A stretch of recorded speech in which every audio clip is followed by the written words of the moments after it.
The world only moves for those who take control and force it to respect them. If you're not building, you're declining. If you're not growing, you're shrinking. If you're not winning, you're losing. Every man has two choices. Be the hunter or be the hunted. Be the man who writes the checks or the one who waits for payday. Success is not given, it's taken. Wealth is not stumbled upon, it's built brick by brick, with discipline and vision. The time for waiting is over. The time for hoping is gone. Now is the time to move, to build, to dominate. A man without money is a man without options. He settles for scraps instead of commanding the feast. The weak begin, the strong take. The poor complain, the rich strategize. The ones who hesitate get left behind. The ones who act become legends.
And you're in the Desert Storm bunker with Hollywood CGA.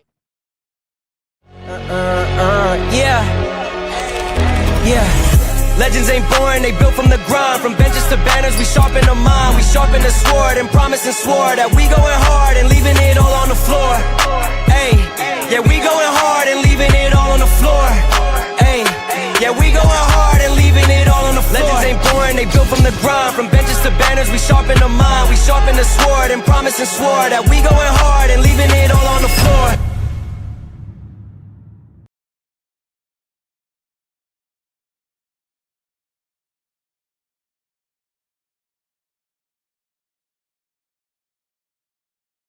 Yeah, what's going on, everybody? Coach Greg Adams back in here with another YouTube live stream. Shout out to the Coach Gang. And that's you. For being in here, being involved, and being active on this YouTube channel. And welcome back to Monday Night Roski, the longest running episodic program and live stream here on YouTube. You in here with the Bruce Wayne of this ish, the King of Kings, the King of Content, and the Speaker of Truth. Yours truly, the Notorious One, aka Mr. Coachellini, better known as a prognosticator coach. Coach Stradamus, and you're back in the Desert Storm bunker with Hollywood CGA and EWF. That is every woman's fantasy and the whole fucking show. I'm the CEO Nigero of Fixes Binds LLC, the unbinder, the undebatable, the undisputed best entertainment here on YouTube. You can call me Senor Gregorio Graybeard. The ladies love to call me Mr. Third Leg Greg. Your third leg also the man with one third phenomenal. the ecclesiastical Mitch Slapper. You're looking at the anointed one, Supreme.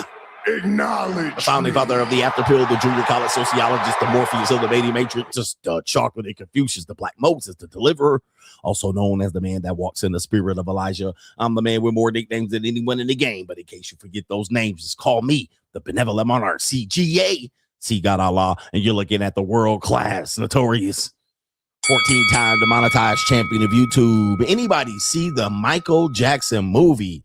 You want to be starting something. You got to be starting something. If you haven't seen the Michael Jackson movie, I would say if you're a music fan, you must see it. I mean, you know, for a person my age, definitely Michael Jackson played a pivotal part into my life, you know, because, you know, he was a rock star. He was a pop star, if you will. He was the king of pop. And he seemed to be alive as long as I was alive up until he died somewhere around, I want to say 2009. 2009-ish, maybe 2010. I'm gonna say it's 2009. Died on June 25th, 2009. I believe it was, and that's an interesting, important day for my family. It's one of my children's birthday, but that's neither here nor there. Happy birthday. But yeah, I remember that day, and I also remember many days that they featured in this particular movie. Now, if you don't want any spoiler alerts, please don't watch this stream, because I'm going to talk about some things in the movie. I'm going to talk about some things that happen in the movie. But if you are a Michael Jackson fan, or you follow the family story, some of these stories, some of the things that you're going to hear or see in the movie are things that you probably already heard before about the patriarch, Joe Jackson. Now, very controversial part of the movie that he played a role in. I don't know if they were actually able to get all of it in there. It certainly wouldn't. I didn't think they were going to be able to get the entire Michael Jackson story in the one movie. And I won't give any spoiler alerts, but, you know, he's been around for a long time as a child star. I thought the movie lingered a little bit in certain areas, but they were trying to get a certain message across, and they sure did. One of the main messages is that the father, Joe Jackson, was very controlling. All right.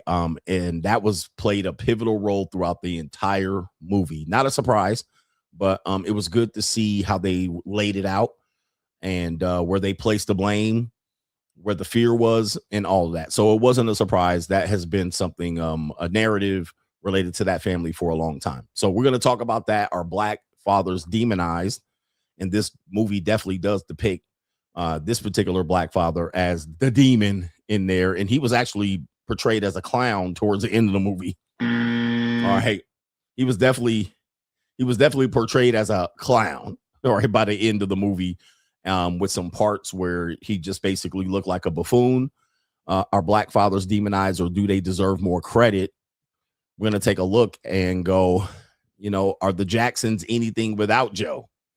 All right. Are they anything without Joe? So do they deserve the credit? We're also going to take a look at some other Black fathers that have been demonized for the way they raise their children. And are they pushed away? You know what I mean? Like at a certain point, the father gets them, they do kind of the heavy lifting, and they do all of the things to break them through the barrier to get to success, whether by hook or by crook. But once they reach a certain status, they're casted aside. Like, okay, we don't need you now. And certainly we don't need the credit. We don't need your input. The kids are taken away. All right, so we'll talk about that. But if you want to contribute to today's show, it is $ the Notorious CGA on the Cash App, Venmo, Coach Greg Adams TV, PayPal is PayPal.me/Coach Greg Adams, and that is near the top of the description box on the Free Agent Lifestyle channel. And you can super chat new world order by clicking a link on the top of the live chat on the Free Agent Lifestyle channel. Are you a Black father in here? All right. And I know the white people are like, well, what about the white fathers? All right. We'll talk about you later. Right? Another day. But this is typically specifically related to Joe Jackson and other Black fathers who have pushed their kids to some sort of success. And they got there. Well, I mean, there's white fathers that have done the same thing, and mothers for that matter. Mothers have also played a pivotal role in pushing their kids all the way up. And sometimes, you know, the stage mom, the dance mom doesn't get as much criticism, if you will, for getting their kids up to the top. And there's several examples of that. I can think Anna Kournikov's mom pushed her to be a sex symbol. As you know, her tennis career did not produce any or many grand slams. So she was basically the force behind that. You got the Kardashians, mama, okay, pushing them, whoring them out, essentially. And the mom was responsible for the sex tape of the Kardashians. I wonder if, you know, when she's no longer here to represent her side of the story, are they going to bury the Kardashians' mama as a controlling figure that forced them to become billionaires? All right. That's like, you know, oh man, she was controlling us. She made us put our punanis out. So it happens. Shout out to the actual King Smith says, I just got done seeing Michael. I think Joe Jackson is misunderstood. He wanted and demanded the best. Joe was my favorite character in the biopic. Shout out to you on that one. He was the favorite character. He definitely was a character that, I mean, he would pop out of nowhere like a ghost. All right. He would pop up in places. He was definitely a present dad. And that's the kind of the conundrum. It's like, can you win for losing? Like, can you win? Like, what part of the game is it for you to be a good dad, supportive dad? Where's my you can't win button? Okay, because you can't win. When you're not present, you take that L. When you are present, you take that L. So what? Where's the in between? Where's the in between? Interesting stuff right there. Okay, let's get into it. Let's punch in. We'll do it as the main event right here. We'll punch in, and this is the only subject matter that we're going to cover today because I was at the movie all day. All right, so soon as I hit the stream, I had a massage, did a little bit of work on my computer for 30 minutes, went to the movies, came back, and I had to jump in here and tap in. But Black fathers, you know, I'm a Black father myself. Sometimes when you want the best for your kids, there are times where you do have to do the dirty work of motivating your kids and pushing them to show up. Okay. There's always a fine line between that and abuse. But when you're trying to, especially when you're dealing with your children are going to look at you as just dad, right? You're just dad. Now, once you start mixing that into some sort of pursuit of excellence, then it becomes a fracture. The relationship is somewhat confusing. In which, are you a manager or are you a father? This can be seen in many cases of celebrities and athletes where you're trying to motivate your kids to understand the bigger picture, but the kids don't see what you see. For instance, in this particular movie, there was a part where they open up during rehearsals. I believe they're right at the beginning of the movie, where they open up during rehearsals in their little home in Gary, Indiana, but outside the kids are playing, you know, snowball and enjoying the snow, but they can't go outside because they got to practice their instruments and their routine. Very early on, the threat of beatings were there and talking back right away in the movie. And this is not a secret. Joe Jackson definitely did that. Michael Jackson said so. Janet Jackson said so. And there were seasons beatings. However, if you look at later on, like minutes later, the next scene, it sort of implied that once Joe Jackson started booking gigs, the kids wanted it. Okay. So they were quite excited about being able to perform. So they went from just practicing dance steps, practicing looking in Joe's eyes, the camera, if you will, for Michael. And then all of a sudden it goes to, hey, I just booked a couple of gigs. Now you guys are going to be able to perform for the first time. And they were quite excited about this. Now, if you've ever coached your kid in sports or some sort of music pursuit or acting, this does happen because the kid doesn't understand what the practice is. They don't understand why you're reinforcing all of these certain things. So they see it as, I just want dad. But now you're pushing them through. And I think Joe Jackson right at the beginning said, you're either a winner or you're a loser. Seems like something that he probably said often to that particular family. And that's a motivation. You're either a winner or you're a loser. Now, if you look at their lives, this certainly is something that they played out to be something that led them to be successful. But once he got to the point where he started booking gigs and they can get on stage and dance and sing in front of people, they were quite excited about it. So now you're in the show. You're on the court. You're in the game. So now kids are going to be obviously excited about that. And once they start doing that, well, he started ratcheting up the expectations and saying, you know what? That performance wasn't good enough. So coming home off of a high of performing, getting some accolades and getting some chains thrown on the stage, he went right into, nah, that wasn't good enough. We're going to practice as soon as we get home. Now you can see the dissension. You know, the mom is trying to protect the kids and the love for Michael. She probably had a great relationship with all of her kids. She's known as the matriarch, but she tried to save them a lot. But you got to realize a lot of women in this time and era could not talk over the man, if you will, especially if he's the only one working. Joe said, hey, I work in a steel mill. So all day long, he's working in the steel mill to provide these kids with an opportunity to do something. And he wants to be successful at it. Not only he wants to be successful, he wants them to be successful. And he kind of pushed them. Well, not kind of. He definitely pushed them to get to that level. Okay. So right away, you can see this tough line of reinforcing success, pushing towards it, and then reprimanding and using abusive tactics like spanking.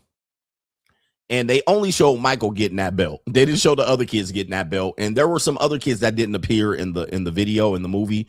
Like there was no Janet Jackson. All right, there was no it's really just the boys and LaToya.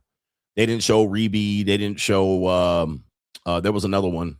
There was another young kid, I believe. See, he wasn't in there either. But most of the girls weren't in the movie. It was just LaToya. And none of them got their ass whooped in the movie. All right, but that's neither here nor there. It was Michael getting that ass whooped. Randy wasn't in there. I think Randy wasn't in there.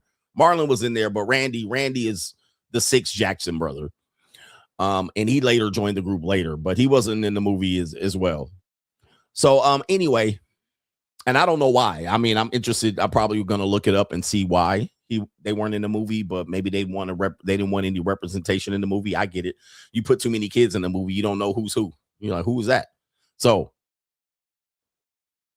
at the end of the day, and it's funny, Reby Jackson, I actually went to school with Reby Jackson's daughter. All right. We went to high school together. So I don't know if I want to give up too much information, but Reby Jackson lived in, her daughter went to high school. I went to high school with her daughter, and the father had a side business. I won't say what the side business is, but he had a side business that kids would go to. It's a certain business that all kids kind of needed, and they did it. And he had the business, and then we would go to him to do the business. Well, in that, I actually got to talk to him, and he would talk about Michael Jackson. He would talk about Michael Jackson. He'd say this and that. Now the things he said about Mike, right here, just a side note, the things he said about Michael Jackson wasn't really supportive of Michael Jackson. It was kind of like, I don't want to throw them under the bus, but yeah. I mean, he was kind of telling me some family secrets and ish. So, yeah.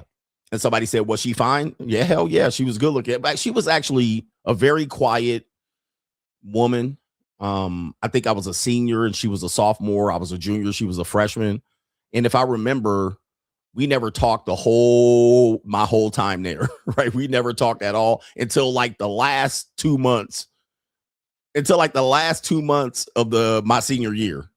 Like, and there was only like 18 black people in the whole school, right?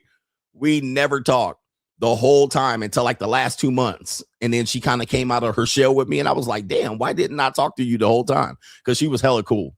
Anyway, you could look her up. All right. She sometimes comes out and talks about some shit related to Michael Jackson. But anyway, enough about that. That's my short story about Reby. I don't think I ever seen Reby, to be honest with you. Maybe once, because I pulled up to their house and she was there outside, but that's about it. I only seen her once. Anyway, related to the story about then going back to Michael Jackson. So now you have a hard line. Do you believe Joe deserves the credit from this particular point? If you stop the movie right there and you got to the point where the kids are getting discovered by Motown and they're getting a record deal and they're performing at the Apollo, they're being seen, Michael Jackson's talent's being discovered. Really, Michael Jackson's talent was the one thing that people saw in the success of the entire group. Okay. In the success of the entire group, Michael Jackson's talent was the standout. If you remove Michael Jackson from the group, there's not much of a group. All right. Let's just be honest. Nobody want to see Jackie. Nobody want to see Jermaine. Nobody want to see Tito. Nobody want to see Marlon. Although they probably would have made a nice little group by themselves, but Michael was the star, all right? And everybody knew that. He was kind of like Justin Timberlake for NSYNC. Bobby Brown for New Edition, right? Or Ralph, whoever you want to say was the star of a New Edition. Bobby Brown was the star. You knew who was the star, or maybe you would say Ralph was the standout because of his voice. And New Edition pretty much mimicked Jackson 5. I mean, they just basically carbon copied them. So with that being said, if you stop the movie right then and there and you said, what is the story? Okay, this father who worked at a steel mill in Little Gary, Indiana, worked hard, sacrificed, probably spent every last dime on whatever music equipment, shoes, uniforms for them to perform night gigs and to go out there and do the Apollo, get discovered by Motown and make a record. Okay, at that particular point, you would say Joe Jackson deserves the credit, sole credit, for getting them right there in front of Motown. Berry Gordy. You would basically say, without Joe Jackson, there's nothing. Right? I'm Pepe. Okay. Can we agree on that? Can we agree on that? Without Joe, Nathan, Michael Jackson's not discovered, his great talent for him to be one of the greatest, I'm going to say the greatest pop singer of all time, certainly the greatest showman of all time, if you will. If you stop right there, there's no Michael, there's no Tito, Jermaine. We don't know nothing. We don't know Janet. We don't know Rebe. We don't know LaToya. There's no Jermaine. Talking about dynamite. Okay. Everybody can agree that that's the case. And with that being said, hold on for a second. All right, I gotta handle something.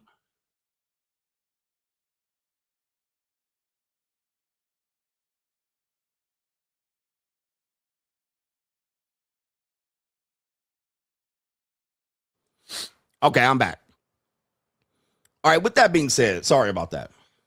We can all agree Joe Jackson played an integral part and role in the development of Michael Jackson and the entire group. Without that, and then if you remove Michael, the rest of the Jackson family is a footnote. A footnote. Without him being the driving force, the belief system. Now, I've been in similar situations as a coach and a parent, because without him getting them on the court, without him getting this person on the floor, despite the tactics that he used, there's nothing. They don't have anything. Michael Jackson's probably never discovered. Right? But he had to use what he had to use, which was force. All right. That's what he used to intimidate them. And he not only intimidated the children, he was an intimidator of the mother, as said in the movie, the daughters, and other people, even in the industry. Now, let's continue. If we continue the story, now you're going to see the casting aside of Joe Jackson. All right. From this point. So they're discovered by Motown. Berry Gordy's there. They're doing the first recordings according to this movie, not according to the story we know. We're only doing according to the story that we just saw, the movie. In this part, there was a scene, a pivotal scene, in which Berry Gordy, the guy that played Berry Gordy, which was Lorenz Tate, basically said, hey, Joe, I got it from here. Back up and make sure you just get them to where they got, get them on their schedule. Something in reference to that. So that was the first dismissal, mushing back, casting aside of Joe, where he was the manager. All right, he played the manager the entire time. But managers don't do anything in terms of vocals in the studio. We don't know if Joe had any experience with the studio, but I think at one particular point, Joe was trying to say, hey, I'll get Michael Jackson straight, because there were some problems with Michael Jackson doing things, young Michael Jackson doing things in the studio. Joe said, give me 5 minutes with him and I'll take care of it. And they were like, we got this. All right. AKA mushed his ass. All right. Mushed him in the face. So let me see what we got here. All right. Anyway, I don't even know who this is. Somebody texting or calling me. So anyway, mush Joe. And Joe played the, oh shit. Now they also showed and demonstrated, which only a movie can, the relationship between Berry Gordy and Michael, whether proper or not. We don't know. But Michael looked at Barry as a father figure. All right. Because Barry was teaching him. He also was famous at this point. They had already been through Motown and all of that stuff. The originator of Motown. Motown's already in LA, not in Detroit. So he was a father figure, but you could probably go further than that. But I'll just leave it just to the movie. And they showed that Joe was a little bit jealous of this relationship that Michael had with Barry Gordy, who was the executive for Motown. Okay. Anyway. I don't know what people be doing here. Take a rest. So anyway, at that point, you can see the jealousy and the casting aside of Joe Jackson. Now, let me stop. Let's talk about other people in this situation. Other fathers in this situation. We can see this happen with not Will Smith. Richard Williams, who was the father for Venus and Serena Williams.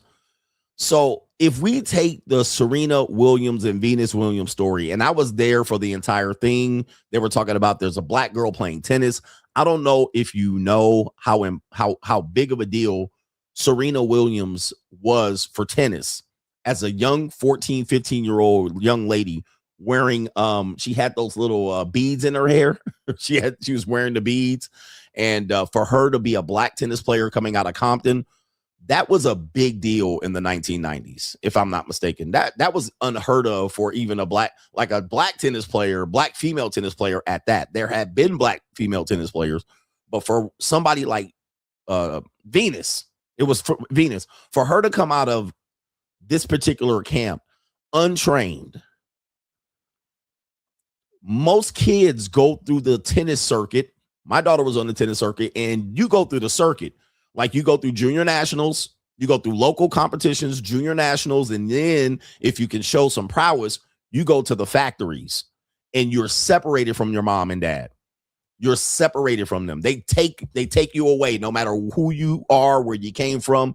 Right around 13 or 14, if you're showing some professional prowess, they remove you from your family. It's similar to gymnastics. You go to an IMG academy. You go to an academy, and they work you.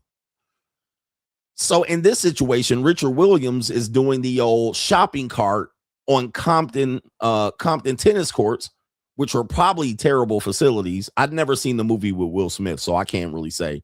But I kind of saw it coming up. They were doing stories about Venus Williams. We didn't know too much about Serena at the time.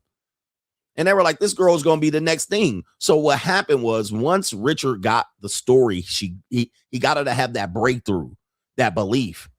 What happened was once Richard got it to 15 and 16, the academies took over. All right. And they basically was like, okay, we'll take it from here.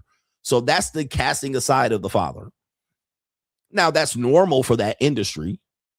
And it's somewhat probably normal for the music industry to do so for the father. But Richard Williams was like, nah, you're not going to cast me to the side. Although he did turn the daughters over to the academies, he still was ever present in the whole limelight, right? He was a big vocal person. He was boisterous. He was cocky, arrogant.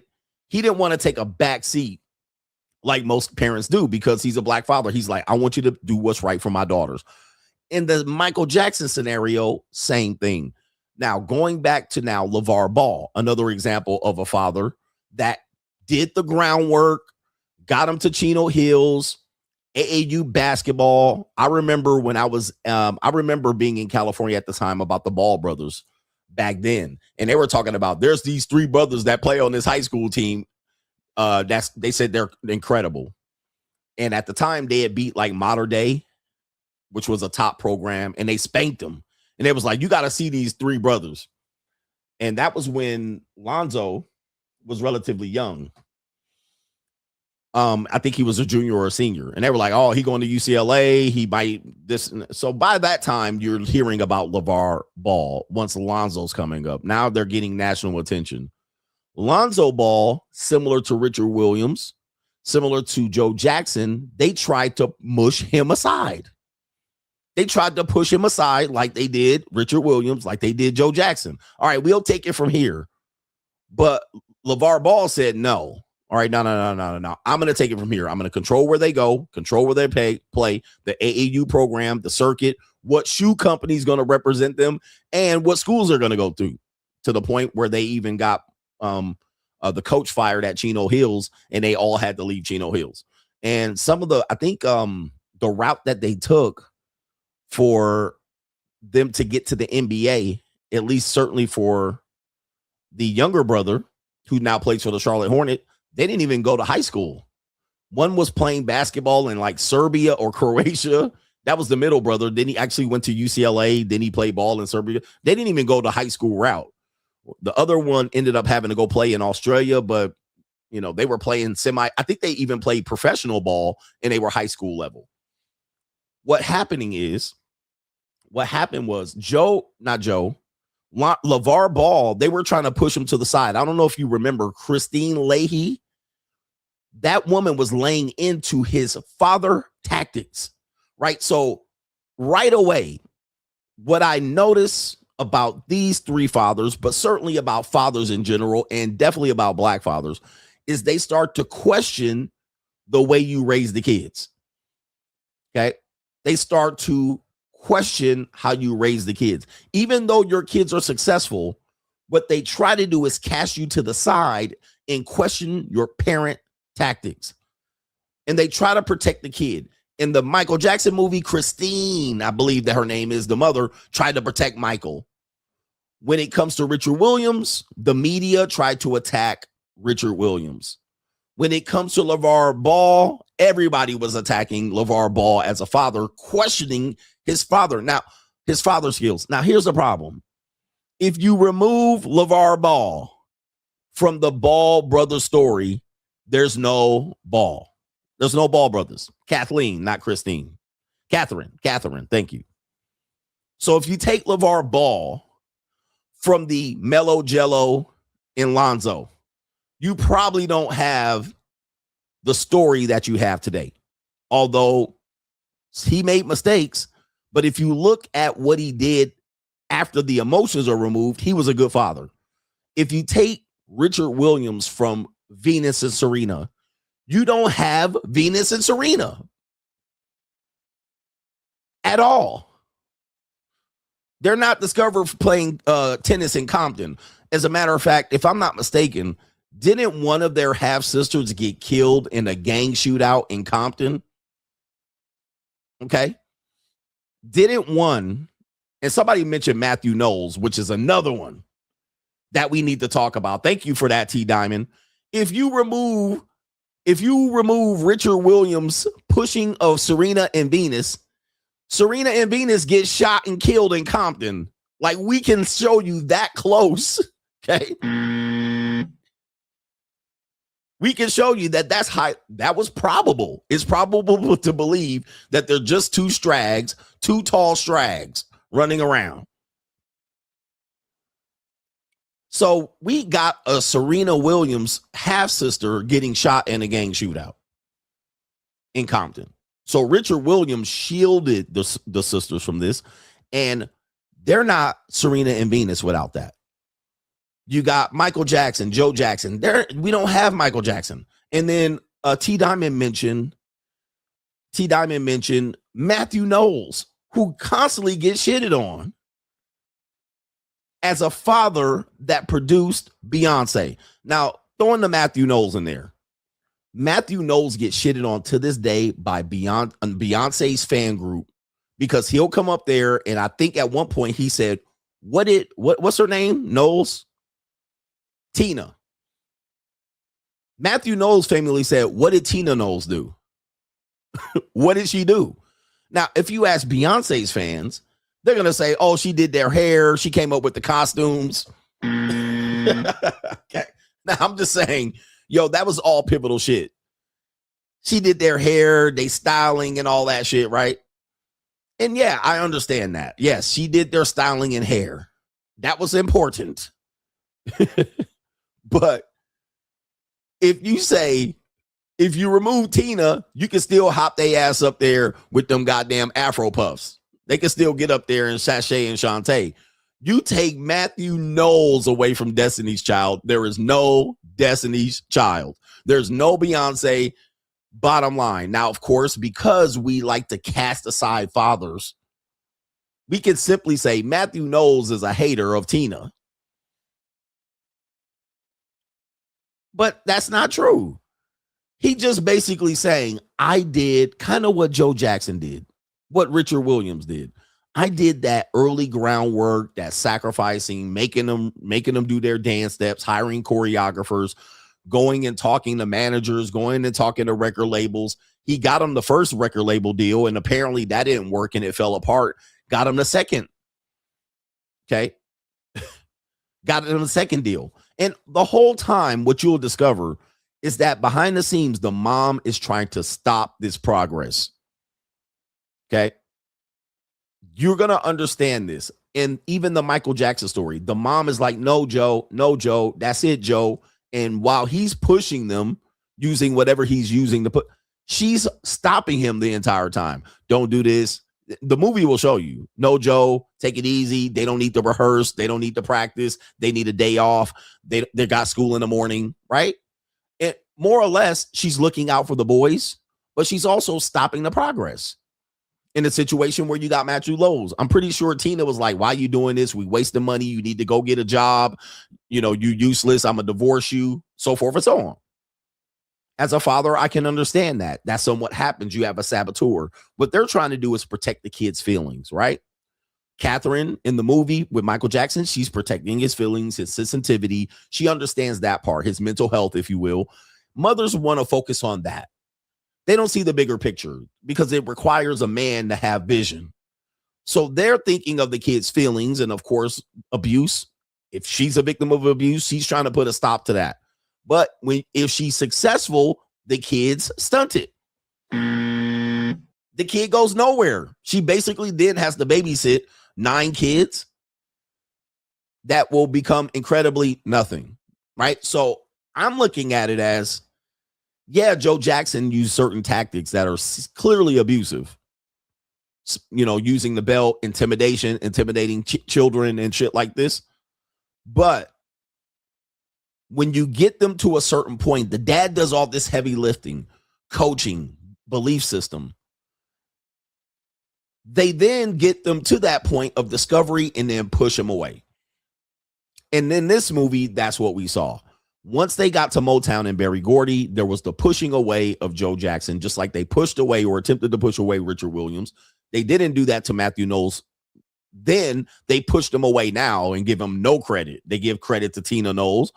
And then you also see the situation with Lavar Ball. They attempted to push Lavar Ball away, and he had to really overcome that. A lot of negative stigmas, even public shaming in interviews. Okay, so now you have what we call the queen steps in. And it's similar to single mothers. When single mothers have kids that have talent, it is almost rare that the mother cultivated that talent. I'm not saying they don't, but it is pretty much rare that the mother was responsible for cultivating that talent. I'll give you an example. In the single mother story, most of the time when they have a child that is, let's call them a prodigy, the mother is the disruptor there. It is often someone that has to come in and tell the mom what you have on your hands. So the mom doesn't want to wake up and go to 5 a.m. swim practice, doesn't want to put the kid on AAU and travel ball. Oh, man, I ain't paying for that. I'm not going to travel. I'm not doing this. He not going to practice. He got school. He got studies. So the mom does the whole fear tactics and we can't do this and we can't afford it and it's too early, it's too late. You mean I got to get up and do this? When I was in high school, the Hawthorne High School basketball coach, he had a van and he used to go pick up his basketball players, his varsity players in the van to go to practice. And then he would have to pick them up to go to summer league and pick them up to go to the game. So oftentimes black coaches, and I remember there was a big high school team in California called Narbonne. They had a big time girls basketball team. That coach had to go around and move players and sign him up for apartments over here and pick him up and take him to games and practice. He had to rent a van and he had to spend his own money. He had to spend his own money to get these players to just show up. And those players end up getting scholarships to Division I. The mothers were nowhere to be seen. Okay. But they didn't know what they had on their hands, nor did they want to do the sacrificing. But when it's time to collect the rewards, what did Kevin Durant say? You the real MVP. You the real MVP. Kevin Durant is another one of these stories where the mom early on didn't see his potential. She wasn't the one. She had to have coaches, male coaches, come in and say, you realize what you got here. You realize what you got. We need to have him on the team. We need to have him over here. We need to doing this. He need to be playing here. He need to be at practice. Do you realize what you have? The mother doesn't realize it. LeBron James, similar. The LeBron James' mom did not know she had the next greatest player in the history of the basketball game. She had no idea. They had to have coaches come to the school, come to her house and pick up LeBron and have his ass go to St. Mary, St. Joseph, St. Vincent, whatever, some that shit under the pillow, whatever school, put him up in there. The coaches did that. What about the guy, Zion Williamson?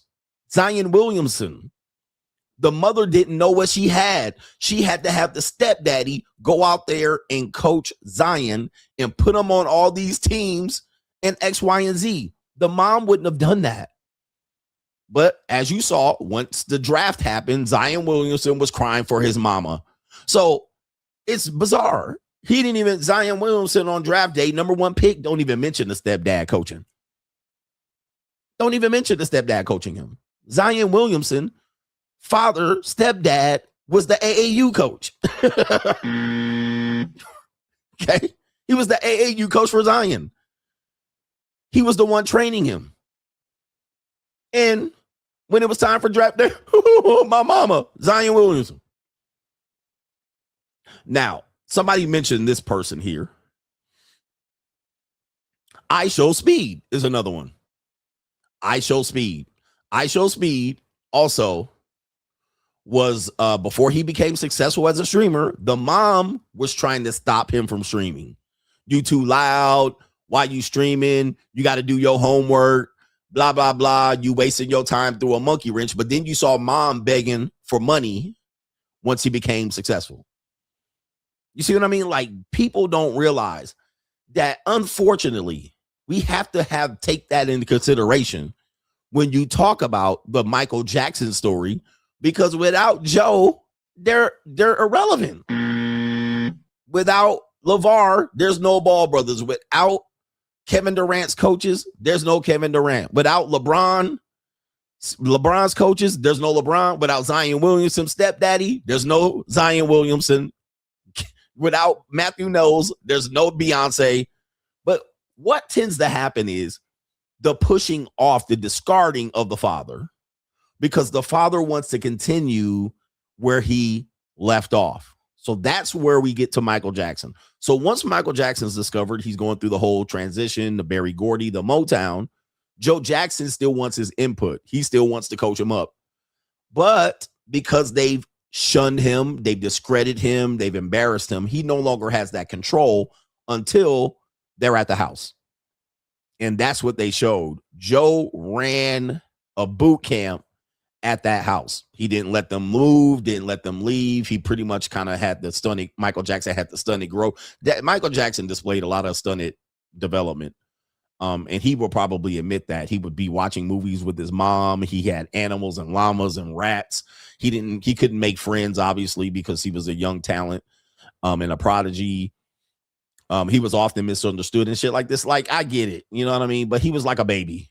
He was like a baby the whole time. Even when he's putting Thriller out, that mega hit Thriller, he's still living at the crib. You know what I mean? Like, damn, but he was only like 25 years old. But yeah, well, anyway, he was going to the toy store and shit. Yeah, I mean, oh my God, damn, nigga.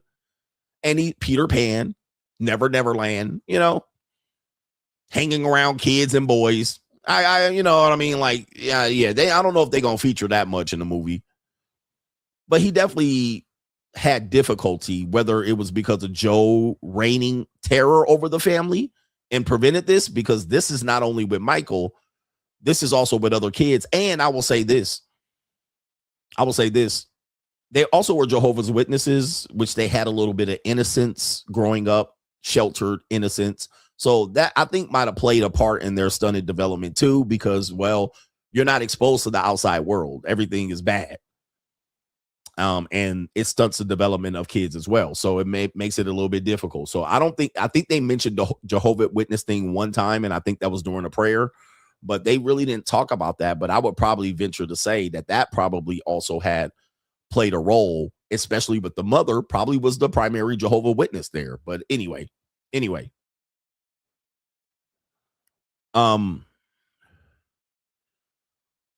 Now, getting to the point where they're going into this transition of the Off the Wall album. So they showed the Jackson 5. They kind of breezed through that whole career. They started with the ABC and the 1, 2, 3s. They then got to a Jackson tour, Jackson 5. And then that went into Michael Jackson wanted to do his own album.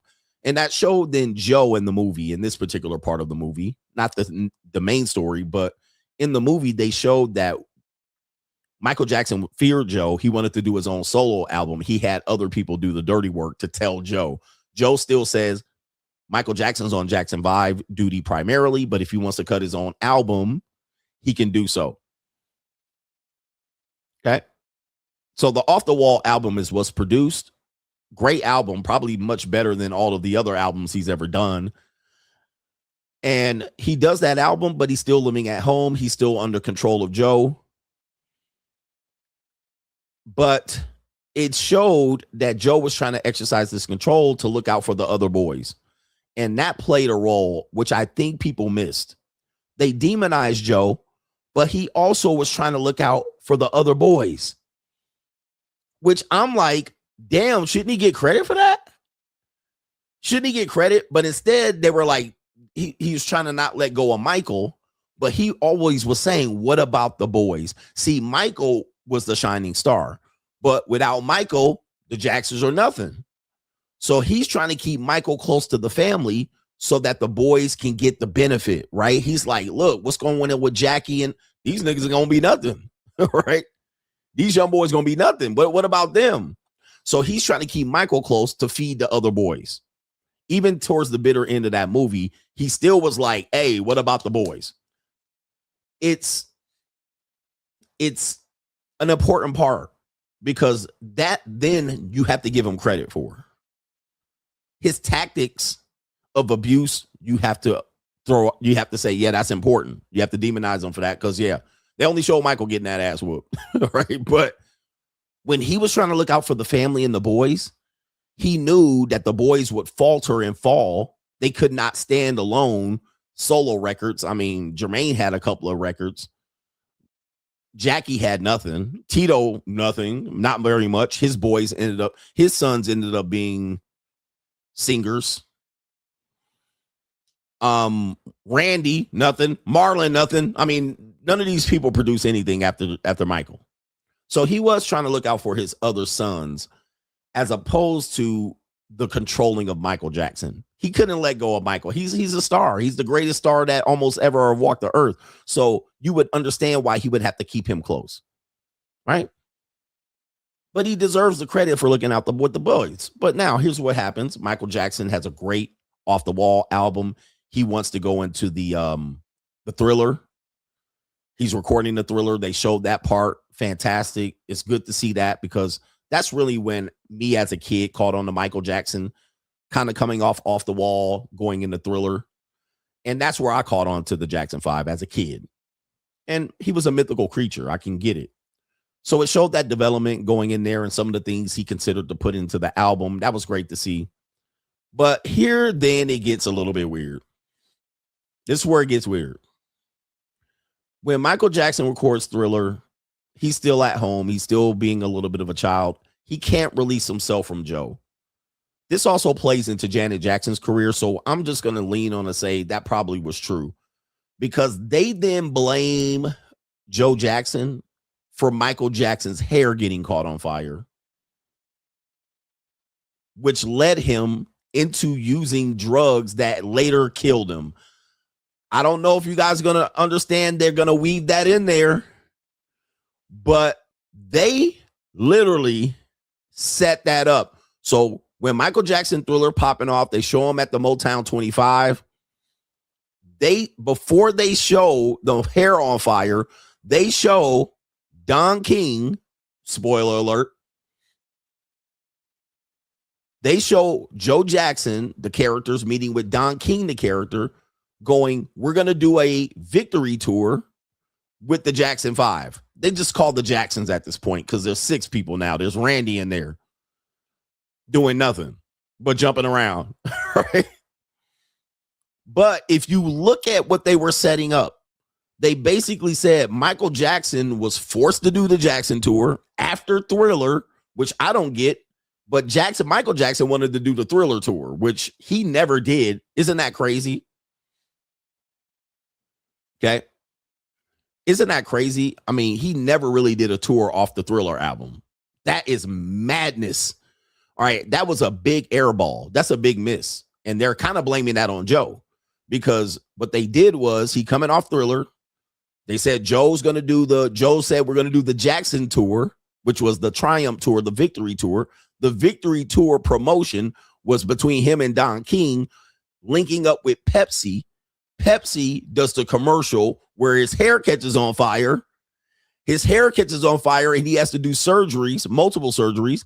And that's where they kept showing him doing the, somebody said it right here. If I can see it. Then they're showing Michael Jackson. They kept showing him getting drips of medication. And the doctor's like, you need to take this medication because you're going to be in pain.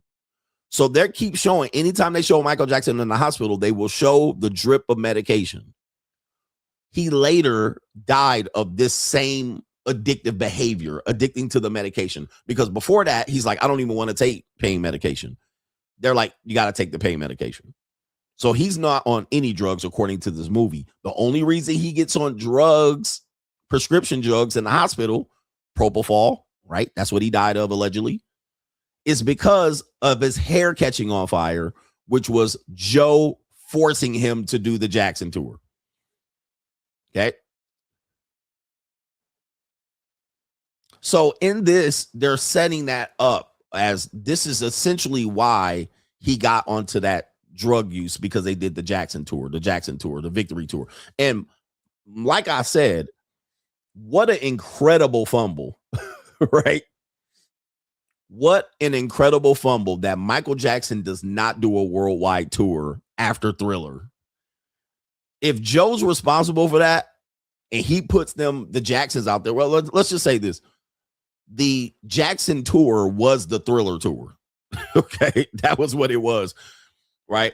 The Jackson tour was the Thriller tour because what they showed in the movie is he's just performing his shit, but they're also doing the dun, dun, dun, dun, dun, dun. They doing the whole Jackson 5 shit.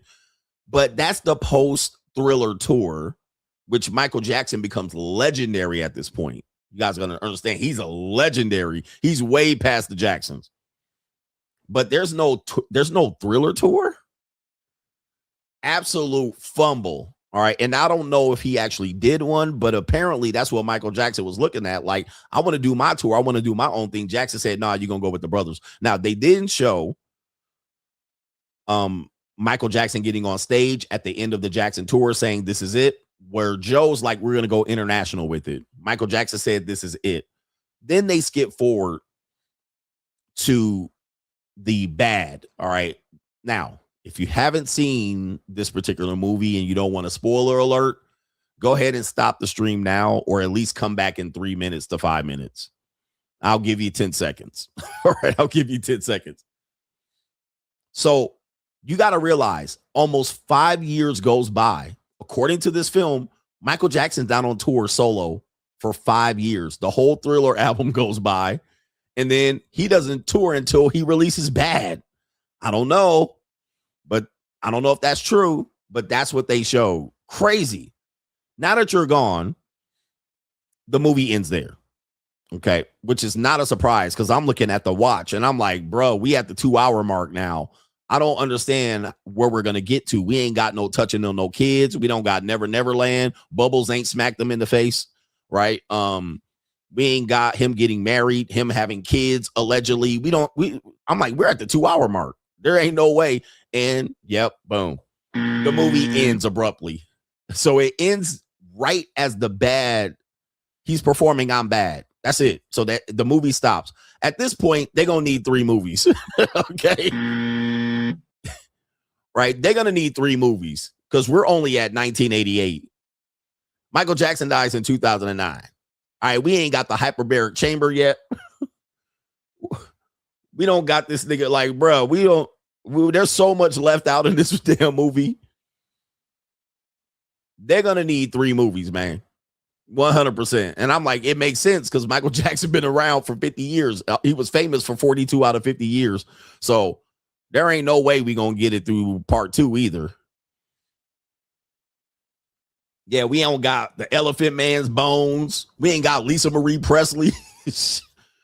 There's a whole bunch missing out as far as I'm concerned. That we don't got him dissing Tommy Mottola. We don't got the tour that right when he was planning to die. Like, we don't got that tour. There's so much. We don't got this nigga hanging out with Brooke Shields and Webster. Okay, if y'all know Michael Jackson. We don't got him saying, we don't got him dissing Tommy Mottola and getting the music mafia on his ass. We don't got his ass buying up the goddamn catalog for the Beatles. There's so much shit gone. All right. Yeah, no Super Bowl halftime performance. There's so much shit that, like, I'm like, bro, part 2 can't even cover it. But now what I'm saying is, and the reason why that's important is because this stops with Joe Jackson. This is the last of Joe Jackson. So at that point, there's no Joe Jackson moving forward. He basically just moves off from that. He's doing the bad tour. He's probably going to move off to Never Neverland. And Joe Jackson is pretty much discarded. Now, getting back to Joe actually played an integral part in Janet Jackson's career as well. He was the manager of Janet Jackson. Janet Jackson put out albums before Control. Everybody thinks Janet Jackson's first album was Control. But if you go back and look at Janet Jackson's career, she was a child actress on Good Times, Different Strokes. She put out a whack-ass album that sold 2 copies. And then she still wanted to continue, and then she releases Control. Now, the album named Control is literally a shot at Joe Jackson. The whole album is her dissing Joe Jackson. It's basically a diss. I mean, if we want to find out what diss records are the all-time diss records, basically Control is her dissing her father. All right, the song Control. All right, I'm in control. Okay, it's basically a diss record of Joe Jackson.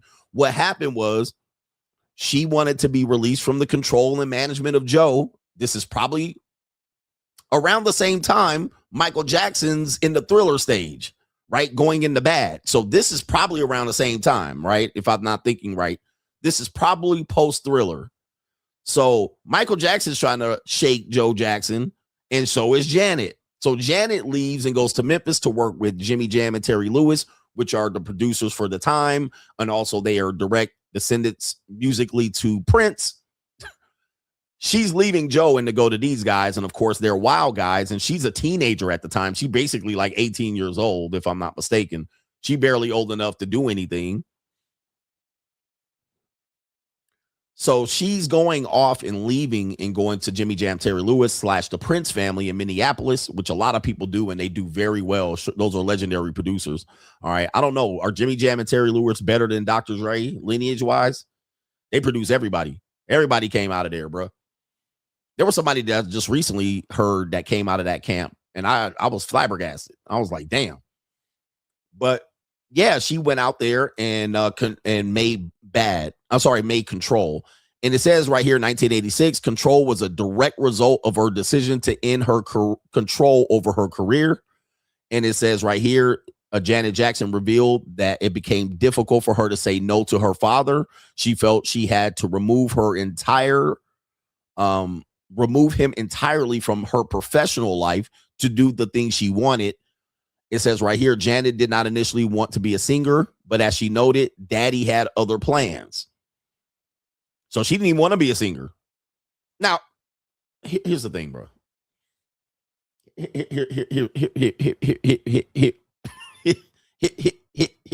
New world order. Here's the thing.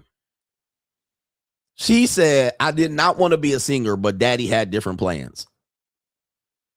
Janet, we only know you as a singer. Like,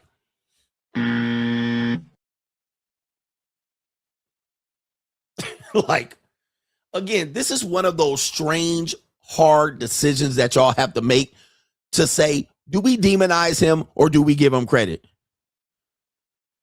Because he forced her ass to be what she was. Like, Nick, what? like, what do we, it's hard. It's hard. Yes, vitiligo's in the movie. Vitiligo's in the movie. They're basically saying is why he wore the glove. All right. The famous glove. Again, I don't know if that's true, but it is. Bruh, you're nothing without Joe Jackson making you be a singer. Somebody said she was an actress first. That's what I said. I said that. I gave her credit, but she wasn't a main actor. She was Willis's girlfriend, nigga, on Different Strokes. She's not going to make it as an actress. She's Willis's girlfriend, fam. When Willis was grown and shit and had a mustache and was doing drugs off the set. Like, she ain't going to make it. Nigga, she Penny on motherfucking Good Times. Nigga, she ain't fixing to make no goddamn Academy Award.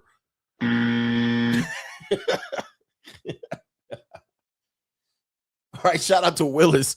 Shout out to Willis's girlfriend, Charlene, and shit. She Willis's girl. Like, this ain't, she appeared in like 12 episodes, maybe. And everybody knew her as Janet Jackson, Michael Jackson's sister. Michael Jackson's sister on Different Strokes. Nobody give a fuck. Was she on Fame? All right, anyway. So nobody give a fuck about no Penny from Good Times. Nobody remember that shit. Only I remember that shit. Anyway, look. So she said, I didn't want to be a singer, but Daddy done forced me. He had other plans. Okay, ma'am, you made all your money singing, man. You made all your money singing. It says Joe Jackson warned her that she would starve without him when she decided to terminate their professional relationship. Well, he was wrong there. That's the controlling part of it. So Joe Jackson, you know, they showed in the movie that Michael fired him via fax machine. And Janet Jackson said, I'm in control. I want to leave this record. But she said right there that Joe said, you'd be nothing without me. Hit her with the motherfucking what's that movie? The 5 Heartbeats and shit. Hit her ass with the 5 Heartbeats. It says Janet fired her father as manager at age 19. Damn, see, despite the fear and pressure, that gets hard, bro. That's a hard to, yeah, she married Chico DeBarge and shit. Like, Janet Jackson's career was going nowhere. How you marry Chico, nigga? Chico, when she was like 16. How old was Janet when she married Chico? How old was Janet when she married Chico? Chico DeBarge. How old was she? Give me the AI. Come on, bruh. Janet Jackson. Oh, what the fuck? It says Janny. How old was Janet Jackson? Was she 18? All right, anyway. She was 18 years old. Eloped with Chico DeBarge. What an idiot. See, look, parents know. Parents know. You done fucked around and tried to marry Chico, eloped. Then we had to annul it. Now you out here trying to make an album. He's like, what the fuck is wrong with these kids? They brain stems ain't developed yet. Like, what are you doing, man? What are you doing? And so he looking at her career like, this bitch. This bitch, whatever. Like, oh, it was James or Chico? I thought it was Chico. It was Chico. It's James and Chico is the same nigga. That's what they said. It was James DeBarge? What the fuck? I thought it was Chico DeBarge. It was James DeBarge. All right. It wasn't even James, nigga. It wasn't even Chico. All right. Anyway. And look at this nigga, man. Hey, we got to talk about the DeBarges. All right. The DeBarges by themselves, bro. I think James is Chico. That's what I think he was. I thought it was Chico DeBarge. And look at Janet looking all with the baby fat and shit. 18 years old. All right. Look at this. So, anyway, she done went and got, and like James, like, bitch, if you don't sit down, and she's like, I want control. He was like, okay, leave. Like, fuck it, whatever. Do what you want to do. And this is Janet, the Pleasure Principal Janet. I don't know if you know, my favorite Janet of all time is the Pleasure Principal Janet. All right. I think that's the best Janet of all times. Like, I can watch the Pleasure Principal Janet. Let me see if I can pull it up.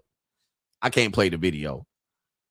And what was she, 18, 19 in the video? All right. Man, you are a disgrace, nigga. All right, look. Where's the Pleasure Principal video? To me, that's the best Janet ever, bruh. That's the Janet I like. Ecclesiastically. All right, let me pull her up. The baby fat on and shit. Yeah, she nice and tent. She nice and tightly packed. This the Janet I like. This is where we at? Yeah. This the one. All right, how old was she here? 19? Just right. You are a disgrace, man. Hey, I'm just joking. Yeah, this one right here. All right, that's the one I want right there. Where's she at? All right, anyway. The one that was in Why Did I Get Married? I don't want that Janet. She all old and shit. But what do you guys think here? I'm going to do some super chats here, some support. What do you guys think in this situation? I'll make a poll. I'll make a poll on this one. Janet Jackson. No, Michael Jackson. Does Joe and by the way, Joe is dead. So is Catherine. I believe she recently died, or I don't remember when she died. Is she dead? Yeah, she did. Because the music, the catalog got sold and shit. All right. But anyway, did Joe deserve to be demonized? To be demonized? Or did he deserve to get credit? Demonized. Sorry for the misspelling. Demonized, or should he have gotten credit? Gotten credit. You guys make the call. There's some misspellings in there. Who typing this shit? Demonized for his being abusive, spanking these kids. More credit. And both of them dead too. Who else dead?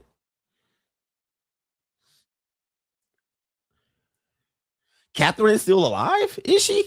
Oh, I don't know. Let me see. Catherine Jackson. She is still alive. Wow, 95 years old. That's impressive. I done buried her and shit. I done put her in the grave. Okay, let's see here. Who else dead? Tito. Did Tito die? Where have I been? Tito Jackson dead? Oh, Lord. All right, man. Oh, the humanity. Tito dead? Damn, where was I at? That was, he died in New Mexico. I kind of remember that now. Was that COVID? That was 2024. So Tito dead. Damn. All right, Tito, man. Rest in peace, bro. Rest in peace to Tito. He don't need to be dead. Who else dead? Is Jackie still around? Jackie Jackson? What's Jackie Jackson doing? He is 74 years old. Shout out to Jackie Jackson. All right, good.